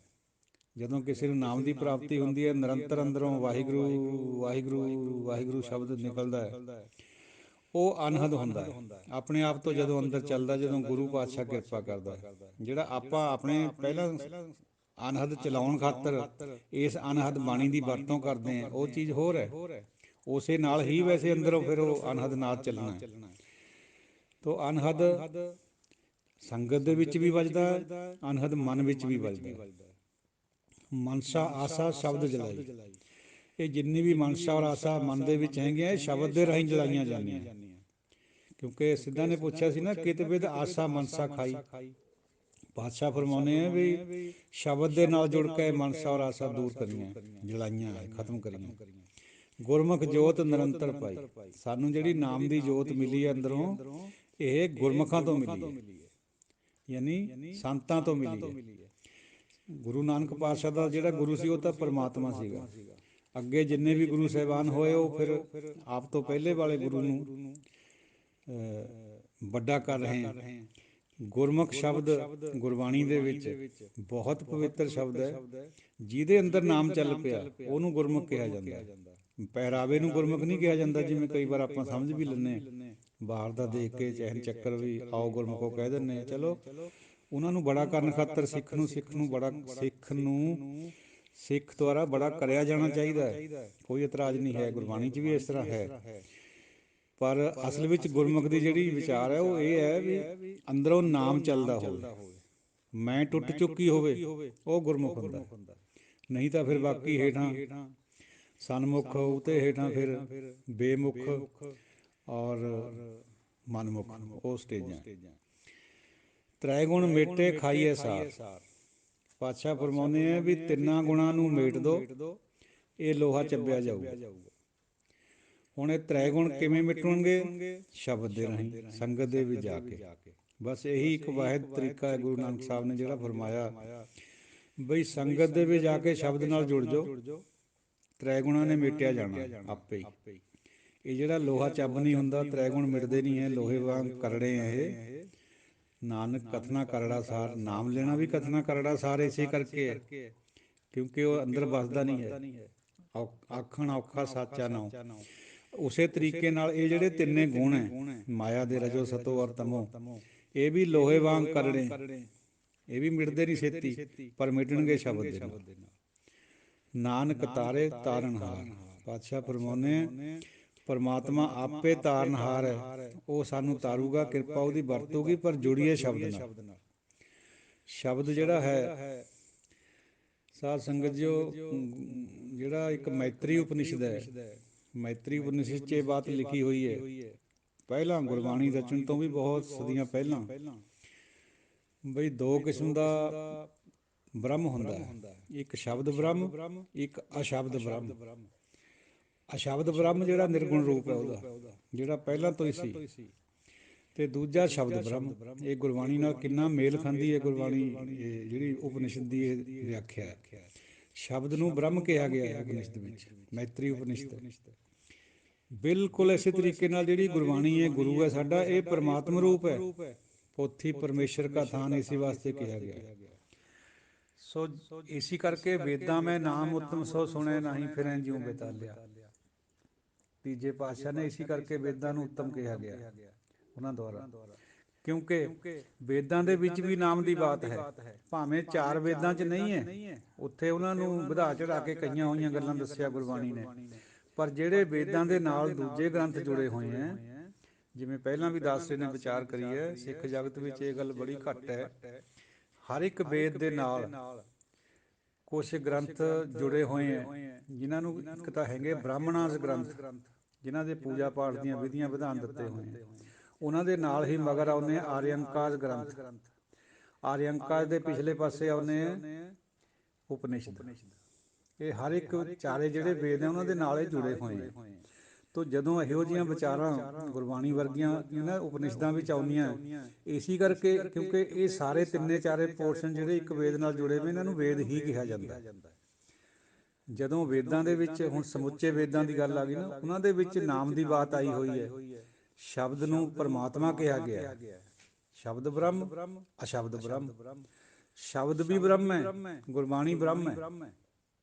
ਇਹ ਕੋਈ ਅਲੋਕਾਰੀ ਗੱਲ ਨਹੀਂ ਹੈ ਜਿਹੜੀ ਗੁਰਬਾਣੀ 'ਚ ਆ ਰਹੀ ਹੈ। ਬਾਕੀ ਧਰਮਾਂ 'ਚ ਬੇਸ਼ੱਕ ਨਹੀਂ ਹੈ, ਪਰ ਉਪਨਿਸ਼ਦਾਂ ਵਿੱਚ ਇਹਦਾ ਹਵਾਲਾ ਦਿੱਤਾ ਗਿਆ। ਇਸ ਕਰਕੇ ਸਾਧ ਸੰਗਤ ਜੋ ਬਾਣੀ ਪਰਮਾਤਮਈ ਹੈ, ਪਰਮਾਤਮ ਰੂਪ ਹੈ। ਇਹਦਾ ਜਿਹੜਾ ਪਾਠ ਪਠਨ ਹੈ, ਇਹ ਬਾਕੀ ਦੇ ਜਿਹੜੇ ਉਹ ਚਾਰੇ ਵੇਦ ਹੈ ਉਹਨਾਂ ਤੋਂ ਬਿਲਕੁਲ ਭਿੰਨ ਹੈ। ਇਹਦੀ ਹਰ ਇੱਕ ਚੀਜ਼ ਉਹਨਾਂ ਤੋਂ ਨਿਆਰੀ ਹੈ, ਕਿਉਂਕਿ ਤੁਰੀਆ ਅਵਸਥਾ 'ਚੋਂ ਜਿਹੜੀ ਚੀਜ਼ ਆਈ ਹੈ ਉਹਦਾ ਤ੍ਰੈ ਗੁਣਾਂ ਦੇ ਨਾਲ ਮੇਲ ਹੋ ਹੀ ਨਹੀਂ ਸਕਦਾ। ਜੇ ਕੁਛ ਉੱਤਮਤਾ ਦੀ ਬਾਤ ਆਈ ਹੈ ਗੁਰਬਾਣੀ 'ਚ ਵੇਦਾਂ ਦੀ, ਤਾਂ ਉਹ ਇਸੇ ਕਰਕੇ ਆਈ ਹੈ ਵੀ ਉਪਨਿਸ਼ਦਾਂ ਦੇ ਵਿੱਚ ਬਹੁਤ ਸਾਰਾ ਆਤਮਾ ਦਾ ਔਰ ਪਰਮਾਤਮਾ ਦਾ ਗਿਆਨ ਹੈ। ਬਹੁਤ ਵਧੀਆ ਫਿਲਾਸਫੀ ਹੈ ਉੱਥੇ ਆਈ ਹੋਈ। ਹੋਰ ਬਹੁਤ ਸਾਰਾ ਉਪਨਿਸ਼ਦਾਂ ਦੇ ਨਾਲ ਜਿਹੜਾ ਉਪਨਿਸ਼ਦਾਂ ਦਾ ਗਿਆਨ ਹੈ ਉਹ ਗੁਰਬਾਣੀ ਨਾਲ ਮਿਲਦਾ ਹੈ। ਜੇ ਕਿਤੇ ਸਮਾਂ ਮਿਲਿਆ ਤਾਂ ਉਹਦੀ ਵਿਚਾਰ ਵੀ ਆਪਾਂ ਕਰਾਂਗੇ ਵੀ ਗੁਰਬਾਣੀ ਦੇ ਕਿਹੜੇ ਕਿਹੜੇ ਕਨਸੈਪਟ ਵੇਦਾਂ ਦੇ ਨਾਲ ਯਾਨੀ ਉਪਨਿਸ਼ਦਾਂ ਦੇ ਨਾਲ ਮਿਲਦੇ ਹੈ।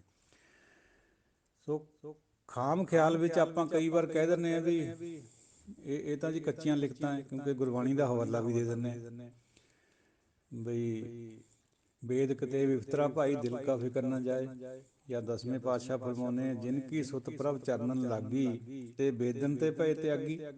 ਉਹ ਤਾਂ ਵੇਦਾਂ ਦਾ ਤਿਆਗ ਕਰ ਦਿੰਦੇ ਜਿਹਦੀ ਸੁਤ ਪਰਮਾਤਮਾ ਨਾਲ ਜੁੜ ਜਾਵੇ ਸੁਤਾ। ਹੁਣ ਇਹ ਇੱਕ ਪਾਸੜ ਰੂਪ ਹੈ।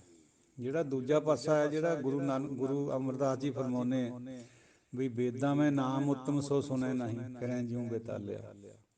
ਉਹ ਦੂਜਾ ਪਾਸਾ ਹੈ ਜਿਹਦਾ ਕਬੀਰ ਜੀ ਵੀ ਹੋਕਾ ਦੇ ਰਹੇ ਹੈ, ਵੇਦ ਕਤੇਬ ਕਹੋ ਮਤ ਝੂਠੇ, ਝੂਠਾ ਜੋ ਨਾ ਵਿਚਾਰੈ।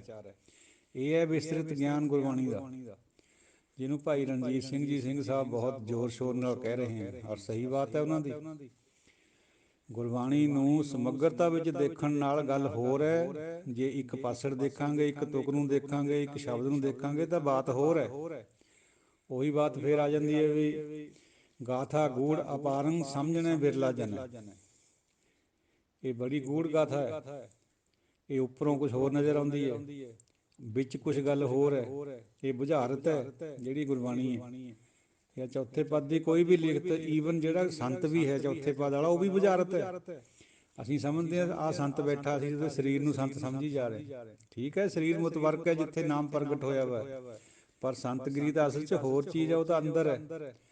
ਇਸ ਤਰ੍ਹਾਂ ਹੀ ਗੁਰੂ ਹੈ, ਗੁਰੂ ਦਾ ਸਰੀਰ ਵੀ ਇਸ ਜਾਮੇ 'ਚ ਆਇਆ, ਸਰੀਰ ਵਿੱਚ ਆਏ ਗੁਰੂ ਸਾਹਿਬ ਮੁਤਵਰਕ ਸੀਗੇ, ਪਵਿੱਤਰ ਸੀਗੇ। ਆਪਾਂ ਉਹਨਾਂ ਦੀ ਹਰ ਇੱਕ ਸ਼ੈ ਦੇ ਨਾਲ, ਜਿੱਥੇ ਵੀ ਉਹਨਾਂ ਦੇ ਚਰਨ ਪਏ, ਕਿਤੇ ਘੋੜਾ ਬੰਨਿਆ, ਕਿਤੇ ਦਾਤਣ ਕਰੀ, ਕੁਛ ਵੀ ਕਰਿਆ, ਆਪਾਂ ਉਹਨਾਂ ਨੂੰ ਪੂਜਦੇ ਹਾਂ ਪਵਿੱਤਰ ਸਮਝ ਕੇ। ਅਸਲ ਵਿੱਚ ਗੁਰਿਆਈ ਉਹ ਨਹੀਂ ਹੈ, ਗੁਰਿਆਈ ਹੈਗੀ ਹੈ ਜਿਹੜੀ ਉਹਨਾਂ ਦੇ ਅੰਦਰ ਨਾਮ ਚੱਲਦਾ ਸੀਗਾ, ਵਿਵੇਕ।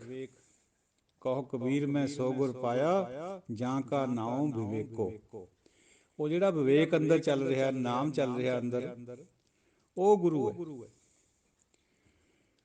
ਸੋ ਪ੍ਰਭ ਕੀ ਅਗੰਮ ਅਗਾਧ ਕਥਾ, ਸੁਣੀਐ ਅਵਰ ਅਵਰ ਵਿਦ ਬੁੱਝੀਐ, ਬਕਨ ਕਥਨ ਰਹਿਤਾ। ਫਰਮਾਨ ਹੈ ਗੁਰਬਾਣੀ ਦਾ। ਜੋ ਸੁਣਦੇ ਹੈ ਤਾਂ ਗੱਲ ਹੋਰ ਹੈ, ਜਦ ਬੁੱਝਦੇ ਹੈ ਤਾਂ ਬਾਤ ਹੋਰ ਹੈ। ਇਹ ਅਗੰਮ ਅਗਾਧ ਕਥਾ ਹੈ। ਸੁਣਦੀ ਹੋਰ ਤਰੀਕੇ ਨਾਲ ਹੈ ਕੰਨਾਂ ਨੂੰ, ਕਿਉਂਕਿ ਕੰਨ ਵੀ ਤ੍ਰੈਗੁਣੀ ਹੈ। ਜਦ ਅੰਤਰਾਤਮੇ ਸੁਣੋਗੇ ਤਾਂ ਬਾਤ ਹੋਰ ਹੈ। ਬੜੀਆਂ ਬੁਝਾਰਤਾਂ ਗੁਰਬਾਣੀ 'ਚ। ਪਹਿਲਾਂ ਪੂਤ ਪਿਛੈਰੀ ਮਾਈ, ਗੁਰ ਲਾਗੋ ਚੇਲੇ ਕੀ ਪਾਈ।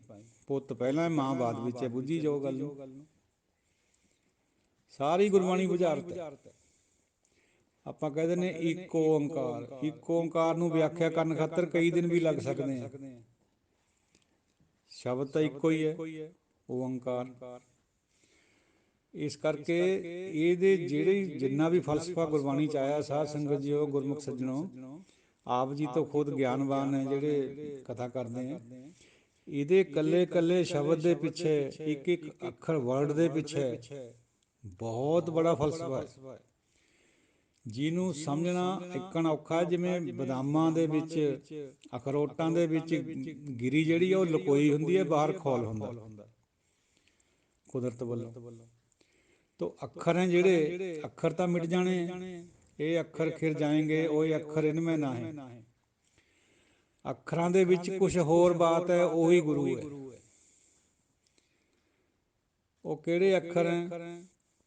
ਸ਼ਬਦਾਂ ਮਾਹੇ ਵਖਾਣੀਐ, ਬਿਰਲਾ ਤਾਂ ਬੂਝੈ ਕੋਇ। ਵਖਾਣਿਆ ਸ਼ਬਦਾਂ ਦੇ ਰਾਹੀਂ ਹੋ ਜਾਂਦਾ, ਅੱਖਰਾਂ ਦੇ ਰਾਹੀਂ ਜਾਂਦਾ ਹੈ ਪਰਮਾਤਮਾ, ਪਰ ਬੁੱਝਦਾ ਕੋਈ ਵਿਰਲਾ ਹੈ।